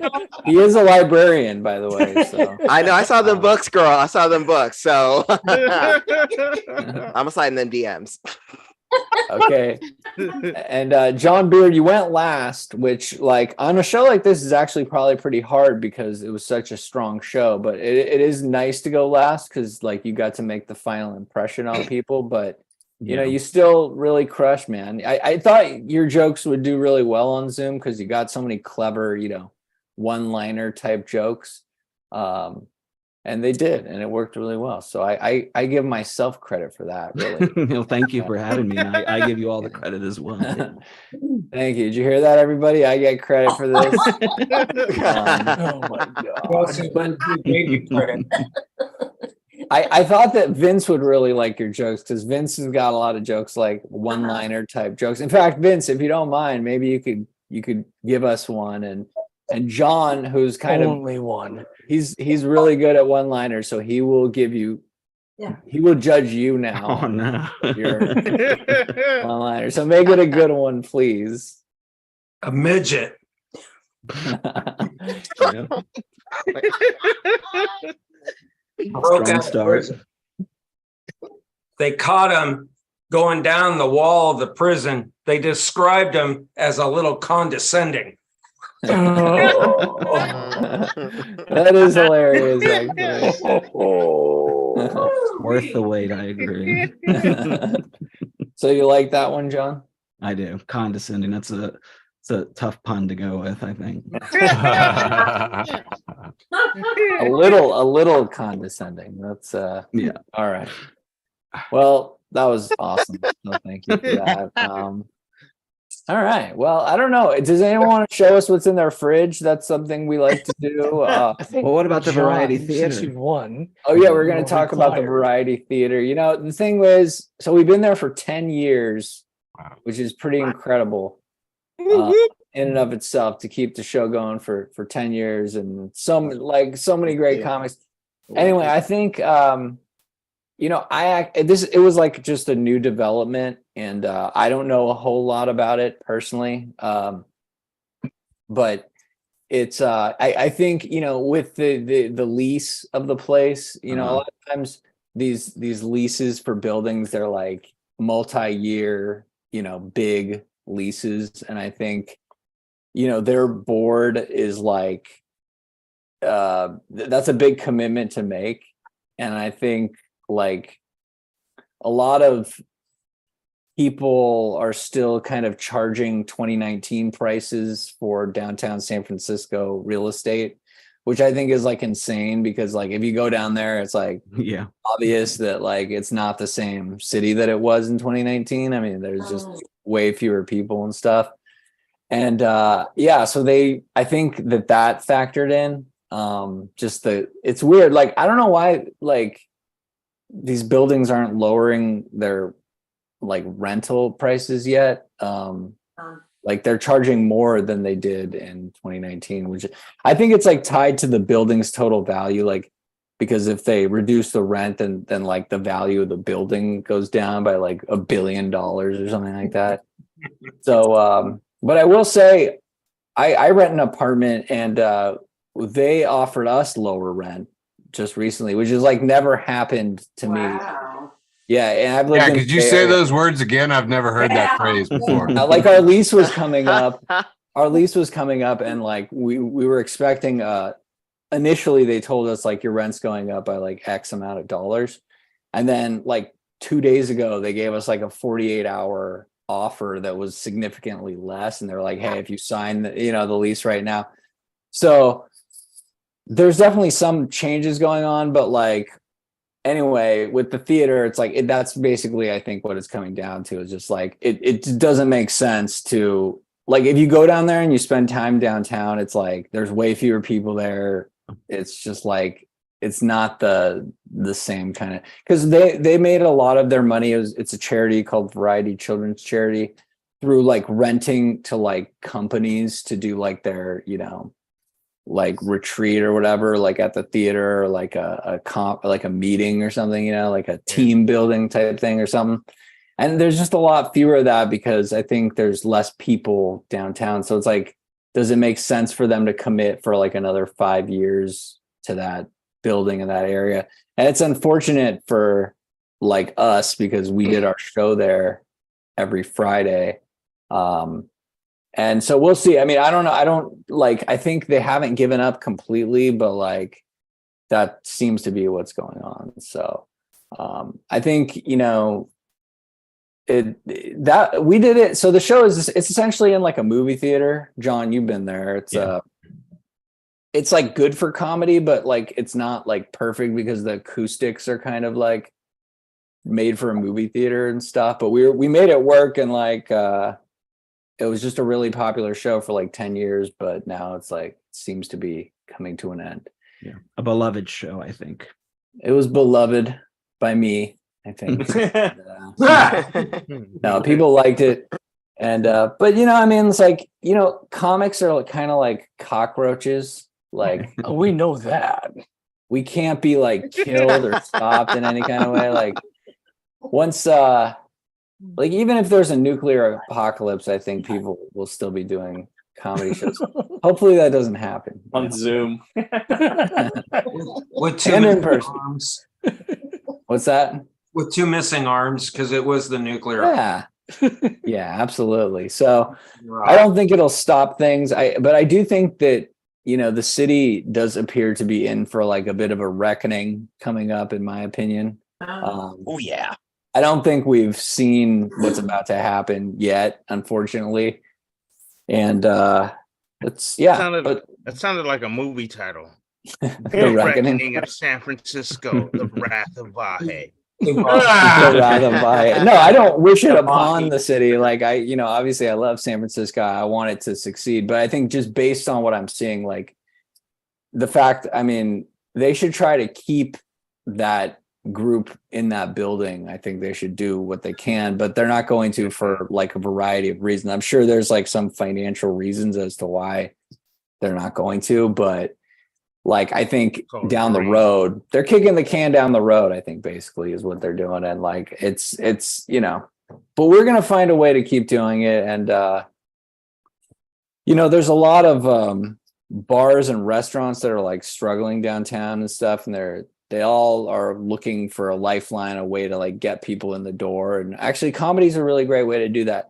That being said, though, I would like to stay at the theater because like I love our relationship with Variety and how we raise money for charity, and people know that we do the show there and stuff. So like that would be the ideal. As of now, we are still doing the show. Like we're doing it, I think, like on Friday, but it's kind of like touch and go at the moment. We don't really know what's going to happen. But you know, with comedy shows, you can kind of just flip the switch on and off pretty quick. Like it's just like there's not much that, you know, in terms of setup and all that. So we're going to like play it by ear. But if you do want to see a show before it possibly goes away, it likely will not be there. So come and see the show one of these Fridays. So sad, but we got Zoom comedy, which is nice. And parking is really good. And we are doing the Walnut Creek show at the Lesher starting in late April. So we're excited about that because a lot of you guys were at the first one, and that was like a killer show. That was like insane. So good. And that's a bigger theater, but it's like, you know, I like the smaller theater's nice because I can go there and I can like work out jokes, but I feel weird doing that in front of like 150 people at the Lesher. I don't want to like go out there and like try new material, you know, especially because the Walnut Creek people are kind of like, you know, I don't know. I feel like They they're don't like cockroaches. They don't like cockroaches. Yeah. But yeah, no, that was great. So we will be doing like a bunch more shows in different places and stuff, but it does. And, you know, honestly, we were doing it there for 10 years and that's a long time. So like, that's a really long time. I actually didn't realize it was 10 years, but anyway, so that's the story. And yeah. What do you guys think of that? It's sad. We could do it out of Malcolm's man cave. That's true. I told Malcolm that there was another Armenian comic on tonight, and he told me he would be here, but then he's like, "Sorry, I went out to dinner." So that's how much he supports the Armenian community. But yeah, That free meal. Yeah. It could be his birthday. So I don't think, is it his birthday? No. I there he is. Here's Malcolm. Sorry, Malcolm. We went to this great restaurant called Mazra in San Bruno, and then I lost track of time, and then we came home because our guest from Brazil was his birthday, so we had a cake, and then I said, "Oh shit! The cake was that bad?" But I came for the last guy was hilarious. Oh yeah, absolutely, yeah. Absolutely. John Beard is his name. Oh, thank you. Very, very good. You're really great. Oh, thank you. Did you vote, Malcolm? I did. I got in and I just voted for him. You didn't see the other comics. No, but I'm going to go online and isn't it recorded? That's right, it is. And I do want to announce that our last live stream got over 100 views on YouTube, the first one to get over 100 views. So that's not very many views, but it's pretty good. It's a good like milestone, you know what I mean? Yeah, but full frontal nudity is working. Can we post it to our own friends and just get 300,000 votes? That would be amazing. Yeah. And actually, when we talked about it last time, we got like 9 likes by the people on this show. So thank you guys for liking it and stuff. And am I supposed to do that? I mean, if you want, it does help if you like it. I mean, just don't downvote it. That would be helpful. All right. So who was the Armenian I missed? Jackie Cashian. I think I'm not 100% sure, but I do think she's at least part Armenian. Really? She is. She might be married. That's her maiden name was probably something else. Oh, Did she maybe. look very white? No, she's married to a guy with a different last name. I looked it up. Oh, really? Oh. She is Armenian. Yeah, I can confirm. Oh, cool. Yeah. Once Well, there you go. she did that little thing about I'm married to a man, surprise or whatever. Yeah. I want to mention that I went to an Armenian comedian from London, Kev, and last name is Orkian. So it's Kevorkian, and he's performed. He performed in Montreal today. Is that like a stage name, like Dr. Kevorkian? No, Kevorkian is the last name, but he uses the first letters, Kev and Orkian, and he's the concert pianist also. So he's like the Victor Borg. Why does he do that with his name though? What's his actual name? Kevorkian. His last name, I don't know his actual name, but in fact, I didn't know much about him. But I think I sent you a couple of pictures. He's hilarious. He's a concert pianist, and I'm already friends with him on Instagram and stuff like that. So he's really good. Maybe you could have him come on this show. Maybe. Ask him. In fact, he actually climbed Mount Ararat. Wow. And he had such funny jokes about, but there was nothing to eat, and he kept. And also, he comes on.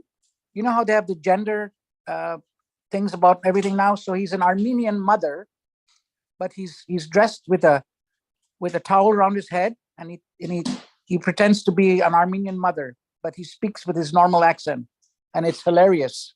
Malcolm, you lost me, man. I don't know what you're talking about anymore. He was acting. I'm just kidding. Just Google it, because it's an Armenian mother. He says day one of being an Armenian mother, but because of the gender thing, he's talking in with his regular accent, but he's imitating an Armenian mother. Okay, I got you. Yeah, Armenian mother. I got you. Hey, Masha, Fran, and Dog, what's going on with you guys? What did you think of the show tonight? Oh, we joined late. I loved it, you guys. Energy, really good show. Where are you guys watching from? From what? The biggest. What did they ask me?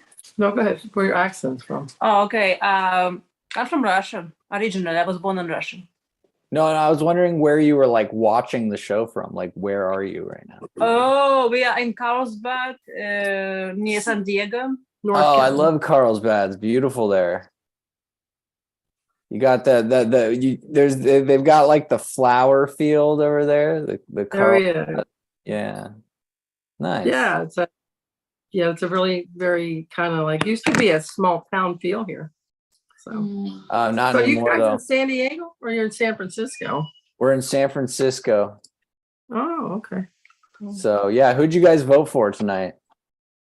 Well, I think we joined very late, so we fought both last guy and the guy before last. Very late. We thought Calvin and John. John were both good. Right. So you voted for both of them? No. No. Oh my God. Well. John, it really benefited you to go last. Yeah. People didn't show up till the end. Patricia, what's going on with you in this lamp here? Oh, it's the scene from Marathon Man. Is it safe? Is it safe? Wait, turn it off. I don't get the reference, but if you're afraid to go to the dentist, that'll really freak you out. I don't like going to the dentist. That's true. Ray, what are you gonna miss most about Variety other than the comfy chairs? Well, like you nailed it. Just because as someone who lives in San Francisco, it's really more, and it's endemic of a bigger issue of just like another thing dying out and movie theaters closing. I mean, and then I mean, what are they going to get in there? Nothing, and it's just going to sit there and that's it. Apparently, the building is in like some rich guy's trust, and the guy like doesn't even really care about it too. That's usually how it is. And then there's all the, you could take loss that you basically can save money by doing nothing because you could take a loss that we can't rent it out at some exorbitant rate, which isn't really what it should be rented out at. But, it's totally bizarre. It's bizarre the place stuff. the place out in the suburbs is nice. Yeah. I didn't want to be one of these people who like everyone, is doing the things in the suburbs right now. That's like where it's at, like out of the big cities is like really like where the action is right now. You know what I mean? Like I've heard that from multiple people. And that does seem to kind of be the case because when we did the Lesher show, it like completely sold out like way in advance, and it's a much bigger theater and stuff. And people out there just really want like live comedy, I think. Whereas I've heard San Francisco, I've heard the phrase now multiple times that it's an overserved market because there's so much great comedy in San Francisco. But I like doing a show there, and we'll definitely keep doing a show there. Ooh, Vahe, you know what? Crazy Rich Asians moved from the last saloon to someplace in Chinatown. So the last saloon is probably going to be looking for some comedy venue. Over on Clement Street. Brava Theater. Crazy Rich Asians. How much, like, this is interesting because, like, I grew up in Pleasanton, so, like, I actually knew of a lot more comedians that came by, like, Tommy T's rather than any place in San Francisco, to be honest, just because I was, like, closer to Pleasanton, but also, like, a lot of big people come to Tommy T's if they can just attract them. And who's talking right now? Eric's doing ventriloquism. Lisa, but yeah, I don't usually talk, but how longer do you think you're gonna have, like, as in, like, how much longer do you think it'll be guaranteed that you can have shows to at that place? Yeah, or in general, at the variety theater, yeah. It's like really unclear. Like this kind of just happened, so like we're kind of, I'm not like inside those discussions, so I don't really know, but like we've been told different dates and stuff, so like I'm really not quite sure. Like I think they're still figuring it out, to be honest. It's like a brand new thing, so it's like it's still being figured out. But yeah, and I'm just gonna we're gonna try to get that to still work until for sure it can't, but like it's not looking great. So yeah. Yeah, this is reality. I would definitely prepare and keep those double middle fingers ready to go. Yeah, it seems like it's definitely not looking great in terms of keeping going. But miracles do happen. But like honestly, there's so many places that are in need of like help in that way that like I don't think, and the city's got its hands full in terms of there's all these different things that they can like help people with that I don't think helping us with like our comedy show is very high on their list, but like yeah. Well, hey, yeah, we haven't spoken about the real thing. What? I'm just saying, you started to wear blazers. 2 weeks later, boom, shut down. I know. Am I only one putting these things together? It could be that, but also Brain joined the show. Brain's been coming to the show, and then no. Get back to this blazer thing. Don't deflect. Oh, you know what? I never shared the poll, so you guys didn't get. You just took my word for it, but there it is. That was that's a poll there. Yeah, now you see my poll in all its glory. Yes, it's quite impressive. Took you long enough to whip it out. Wasn't worth the wait. Vahe's playing hard to get. You just don't get me hard. But yeah, Brain started coming to the show like for 2 weeks now, and then we find this out, so I don't know what to make of that. They were like, now you got a crazy guy come in here. What the fuck? shut this guy down. Yeah, exactly. So yeah, we'll just have to see how it goes, but I'm hopeful that something good will come of all this. We'll just have to wait and see. But yeah, San Francisco is a tough place right now for business and I think for comedy and stuff like that. So, but whatever. It's all good. Whatever. We have a new place in Santa Rosa. Yeah. Well, see, that's a good example. Like comedy is just killing it out in like non-cities, like non-big cities, basically. So how's that? Have you guys been over there yet? No, they just had the grand opening Friday, but we didn't go. Okay. Maybe next weekend we'll try to go. But yeah, it looks pretty good. What's that place called again? Barrel Proof Lounge. Yeah. Oh yeah. Barrel Proof or something. Yeah. Oh yeah, I've heard only positive things about that place. So that's We ought to great. get you in there. Yeah, we know the guy. who Yeah. owns the place. Oh, okay. That would be We cool. could throw a red carpet down kind of thing for you. You know? That would be nice. Yeah, I've heard that I've never met him, but I've heard he's like a real nice guy and treats comics real nice and fair and everything. Good. So That's right out on stage, but don't go behind the closed door. That's the whole thing there. yeah, no, as long as you guys pick me up and drive me there and then drop me back off. We'll send the car. I'm just kidding. We'll just have to make sure that that's in the contract. Yeah, exactly. No, that's yeah, so like I think that like comedy's doing great in like non-city like places, which is really weird. It's like the opposite of the way it used to be. So It's just cheaper. Parking's easier to get out there. yeah. It's much more relaxed.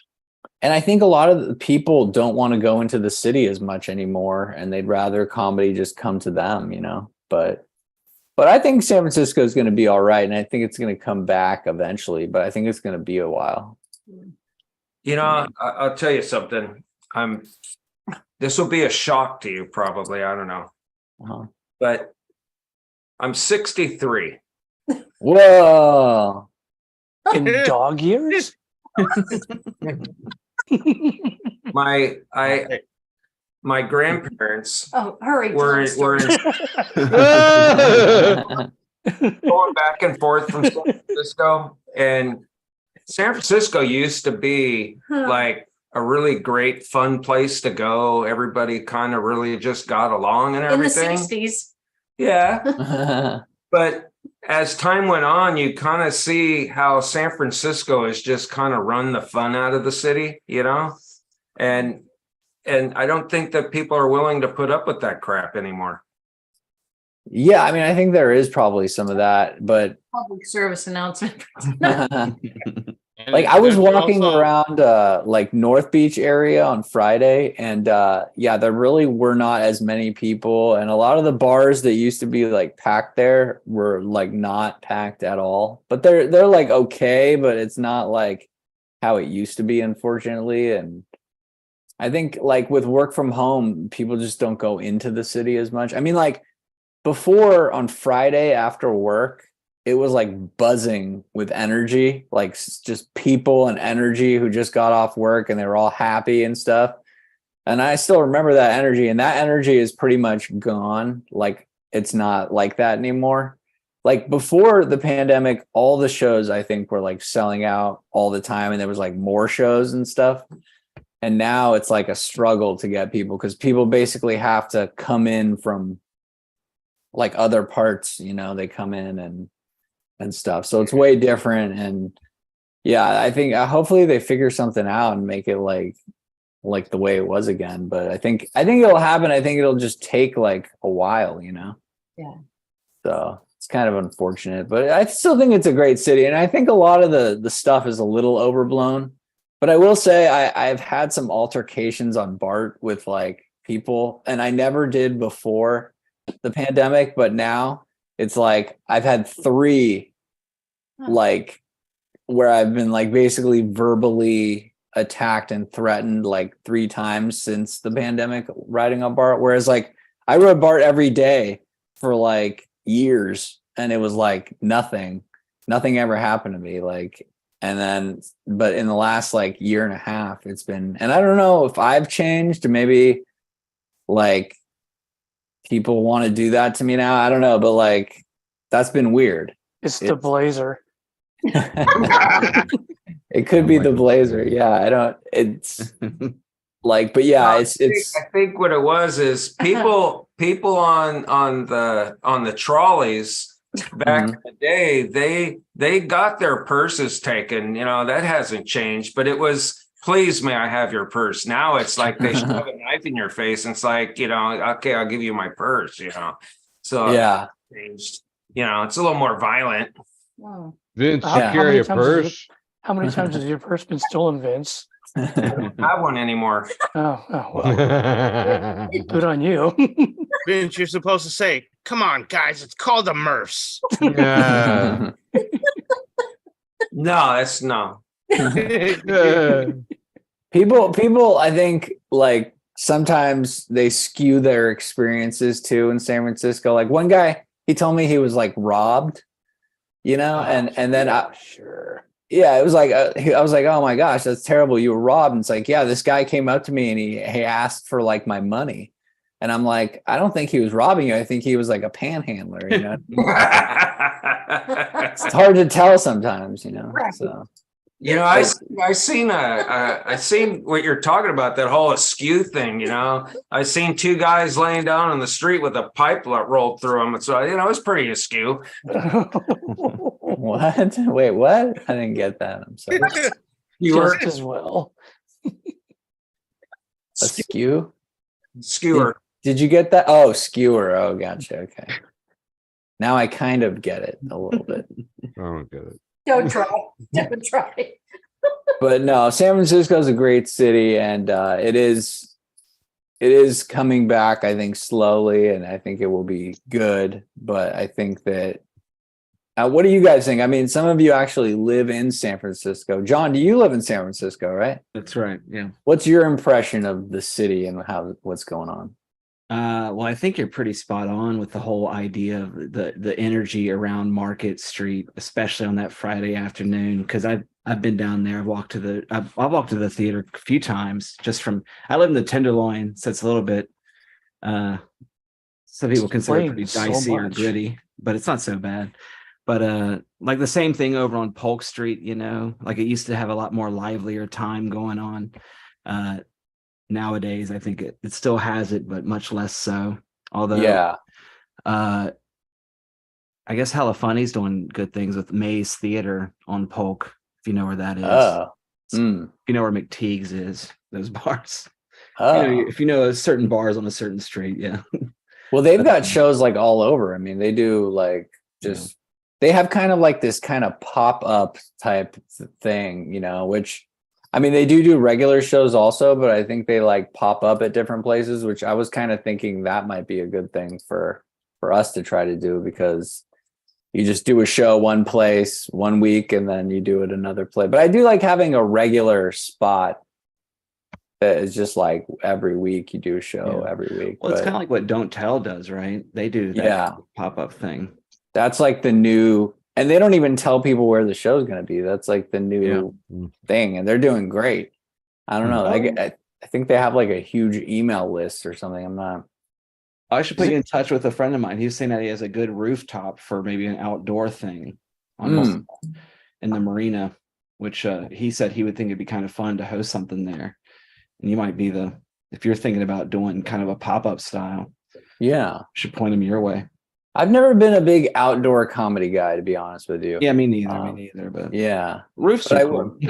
Yeah, that's true. It would be cool to be up on a roof and stuff. But there's so many interesting spaces to do comedy in. It's like because you can do it like anywhere, which is awesome. And like in San Francisco, there's all these little like nooks and crannies to like explore. Yeah, that sounded sexual, but like I didn't mean it like that. Cockroaches love nooks and crannies. Well, yeah, comics can go anywhere. It's like why they're the bane of mixed open mics. You don't have to travel with anything. Yeah, I'll keep my ears open though. Okay, yeah. I mean, for now, I'm committed with the variety theater, and I really want to make it. We're gonna try to do something to, keep it going. But yeah, depending on when that happens, I don't know. Maybe if you installed an actual pole, you could have the comics spinning around.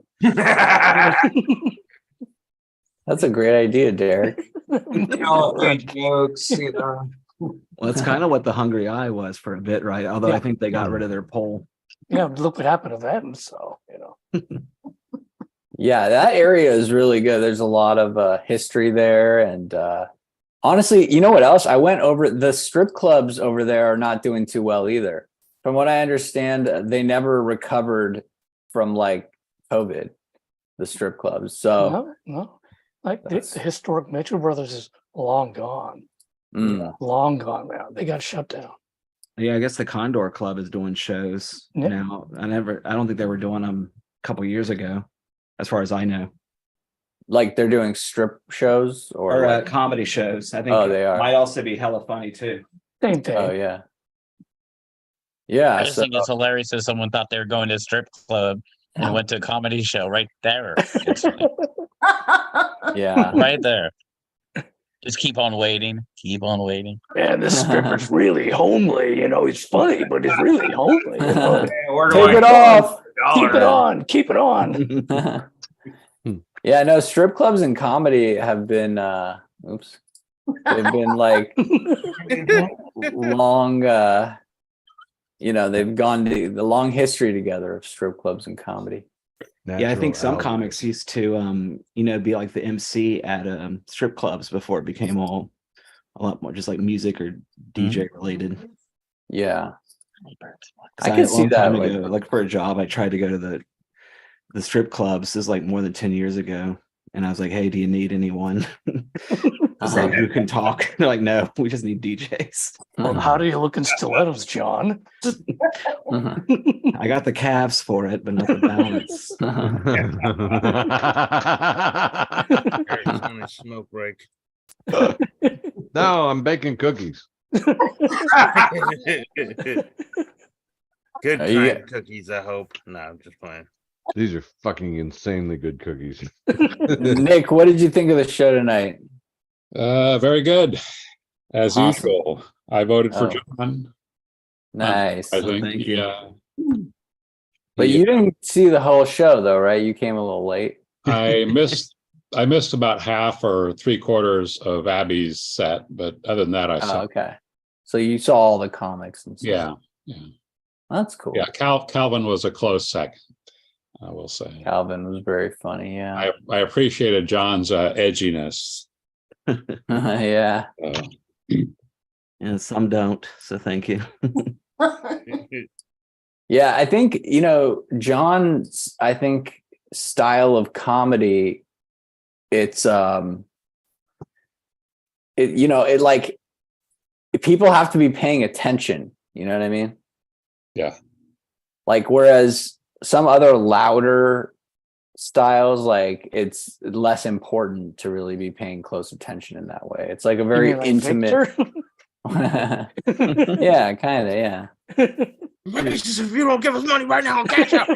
Do you find that, John, that like your comedy does better in like certain venues, or I need dark four walls. I've done it to okay effect. Jide's show at the park.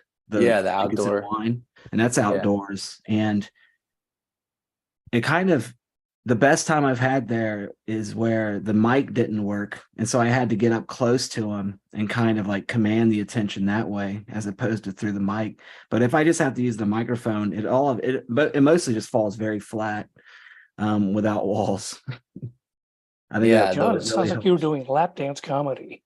Yeah. So it's the walls you're saying that you need.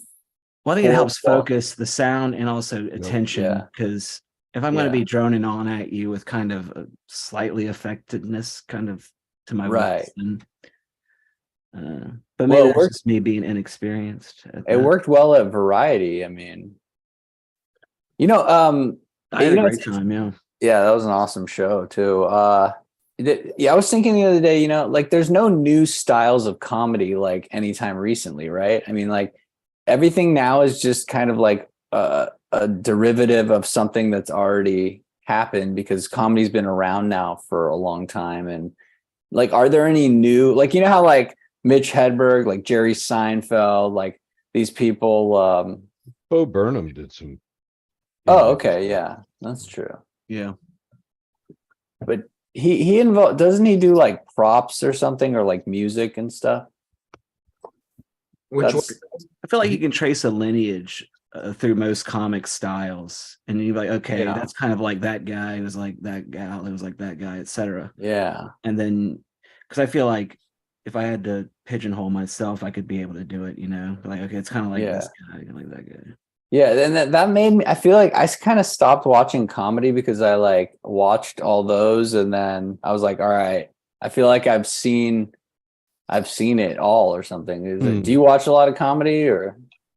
No, I'm kind of in the same boat as you. I have to really, really want to see someone to watch them if it's not going to be me out and about every day at a show, Yeah. Because so the last person I saw, I'll see Dave Attell every time he comes to town. Oh yeah. Well, he's one of those original people, Yeah. And and I would say Emo Phillips every time he comes to town. God. Yeah. So, and those are the few people that I'll care to buy a ticket for. Yeah. But yeah, speaking of Dave Attell, I don't know if you saw him when he last came just a bit ago. He was phenomenal. I heard that from other people too. I heard Louis was really good last time he came too. He came multiple times. Hence the lawsuits. Yes. All right, everybody. Well, it's past 10 o'clock. It's been a fun night. We appreciate your support of this and the Best of SF shows in general, and all the comics, really, because Derek, I don't keep all the money for myself, as you were alluding to. We pay the comics, and that's an important part of all this, And I really like that. Comics, they don't really do it for the money, but it's nice to be able to give them some money, What's up with that cat behind you there? Oh, he's having a bad day. Yeah.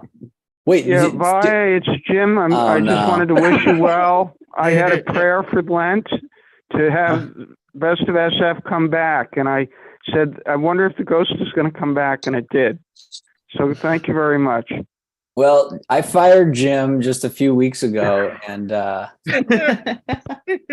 he still tracks you down. And that could be a reason why the show's ending too. I mean, for all I know, Jim's grandpa owns the building, and that's what's going on. But Jim. No, we sold my mom's place, so we don't have a place in San Francisco with my mom because we sold it.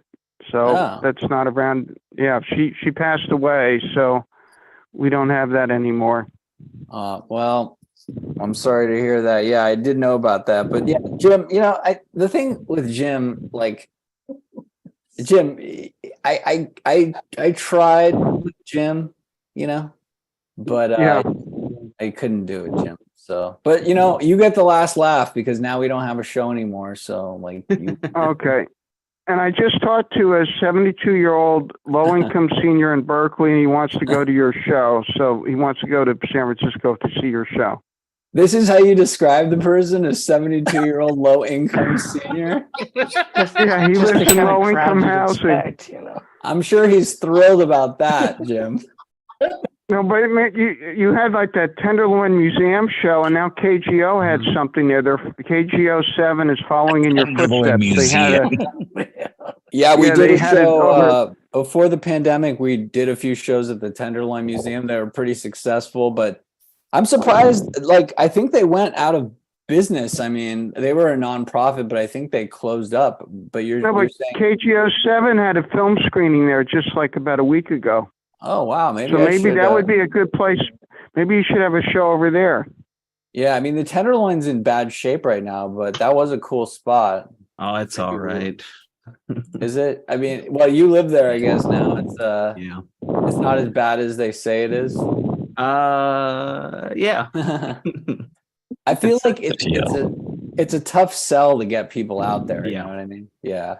The setup used to be able to do it because they were right up from Civic Center BART. They were at the edge. Blocks. Yeah. And actually, the Tenderloin Museum is only a block or two in from that. But do you know where the Black Cat? I think it's called the Black. Yeah, it's right across from that. I think it's really close to the police station, right? I think it's right across or something, or just down the street from the police station. But there would still be people there.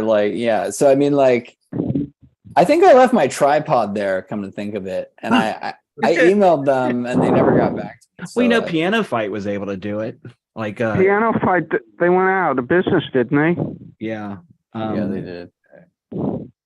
That's true, but they were able to do it for a while after the pandemic. And if the museum's still there, I don't know what led to Piano Fight's issues. It could have been another lease issue or what have you.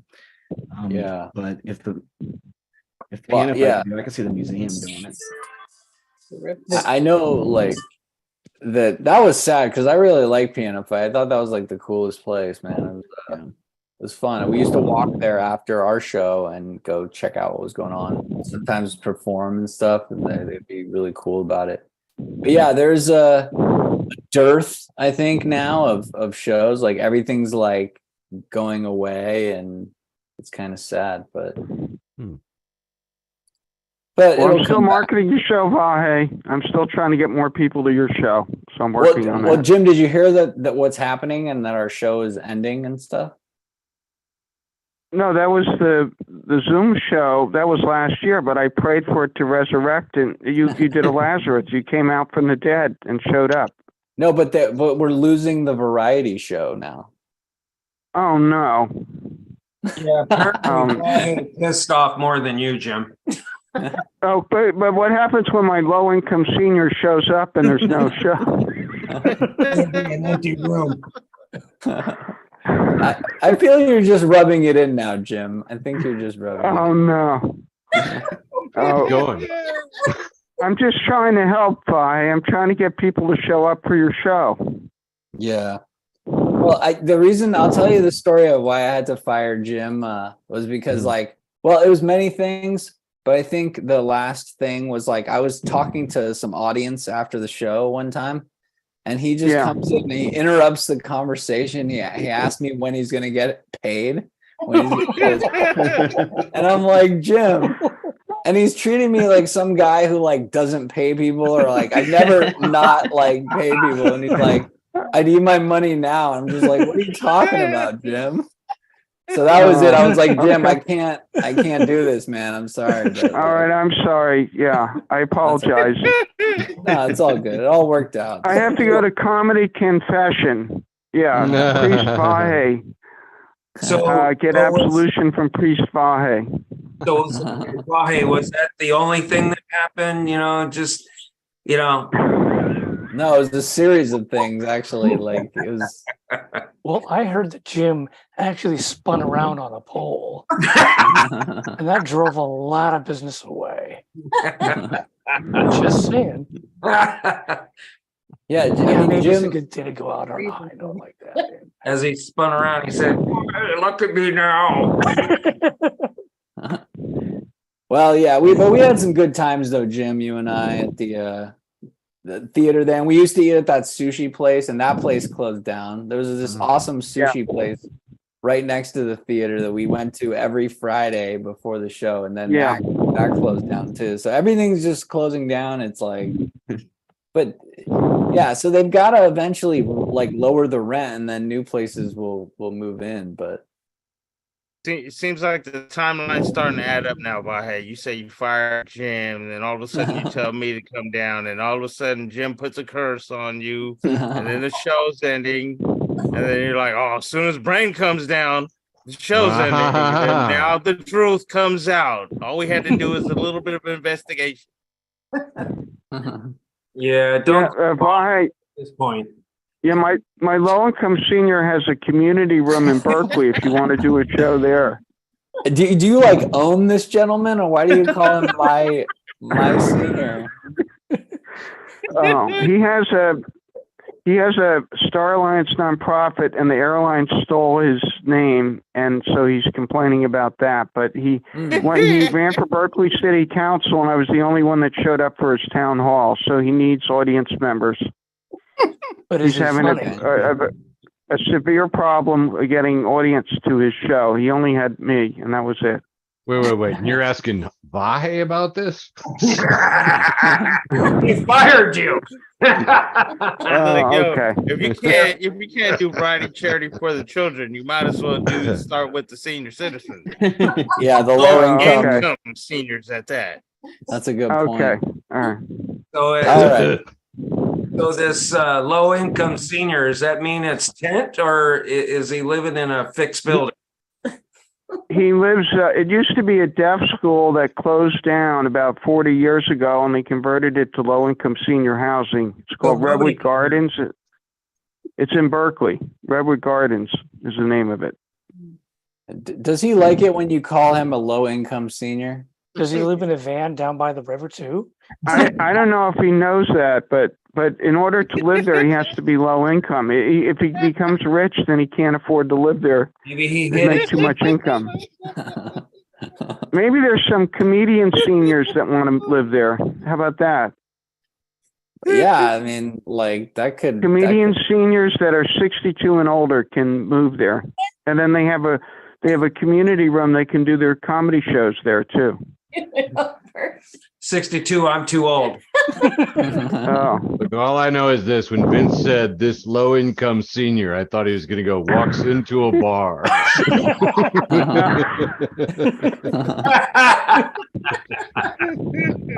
I was like, Vince has something for this. Yeah.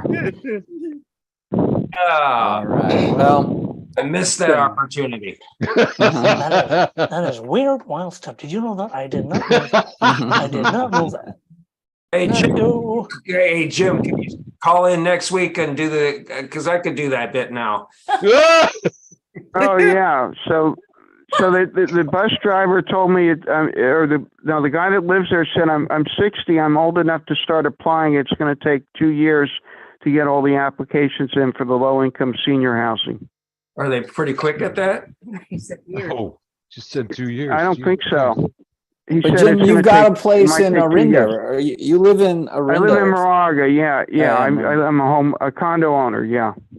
So you're all set. So yeah, I'm all set. So I'm going to give the low income senior housing to one of the comedians that turned 62, or maybe the 63-year-old that was on the call. Maybe if he needs low income housing in Berkeley, we can go there. Hey, Tammy's getting ideas. Derek, did you want to share that video that you shared with me earlier? Do you want to share that video with everybody?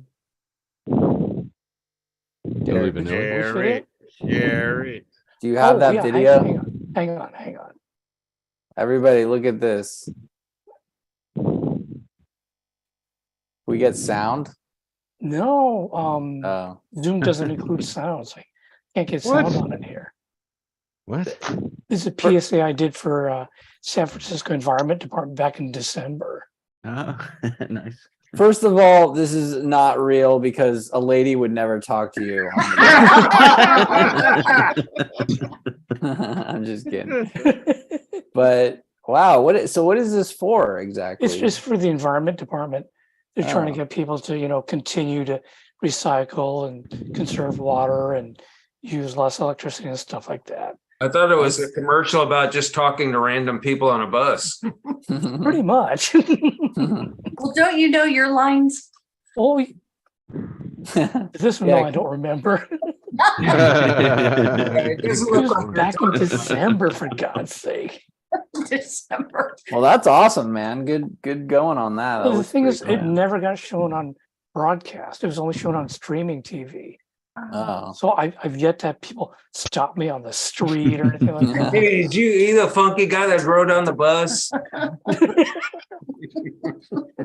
But what's streaming like on like just like a streaming? Yeah, like iHeart TV or something like that. I've never heard of them. So yeah. Well, that's cool. Yeah, you did a good job. Yeah. All right, everybody. Well, that's our show for tonight. Now Brain will do the thing he does. Great show. Hopefully with his clothes on. Thank you, guys. Yeah. Clothes on, Brain. Thank you. Bye. Hey, I'm watching the DVD I just got from the show. Oh, okay. Malcolm, I thought you were gonna watch this on replay. I will, but I'm watching as we speak. But you'll know the ending. All right, bye everyone. See you.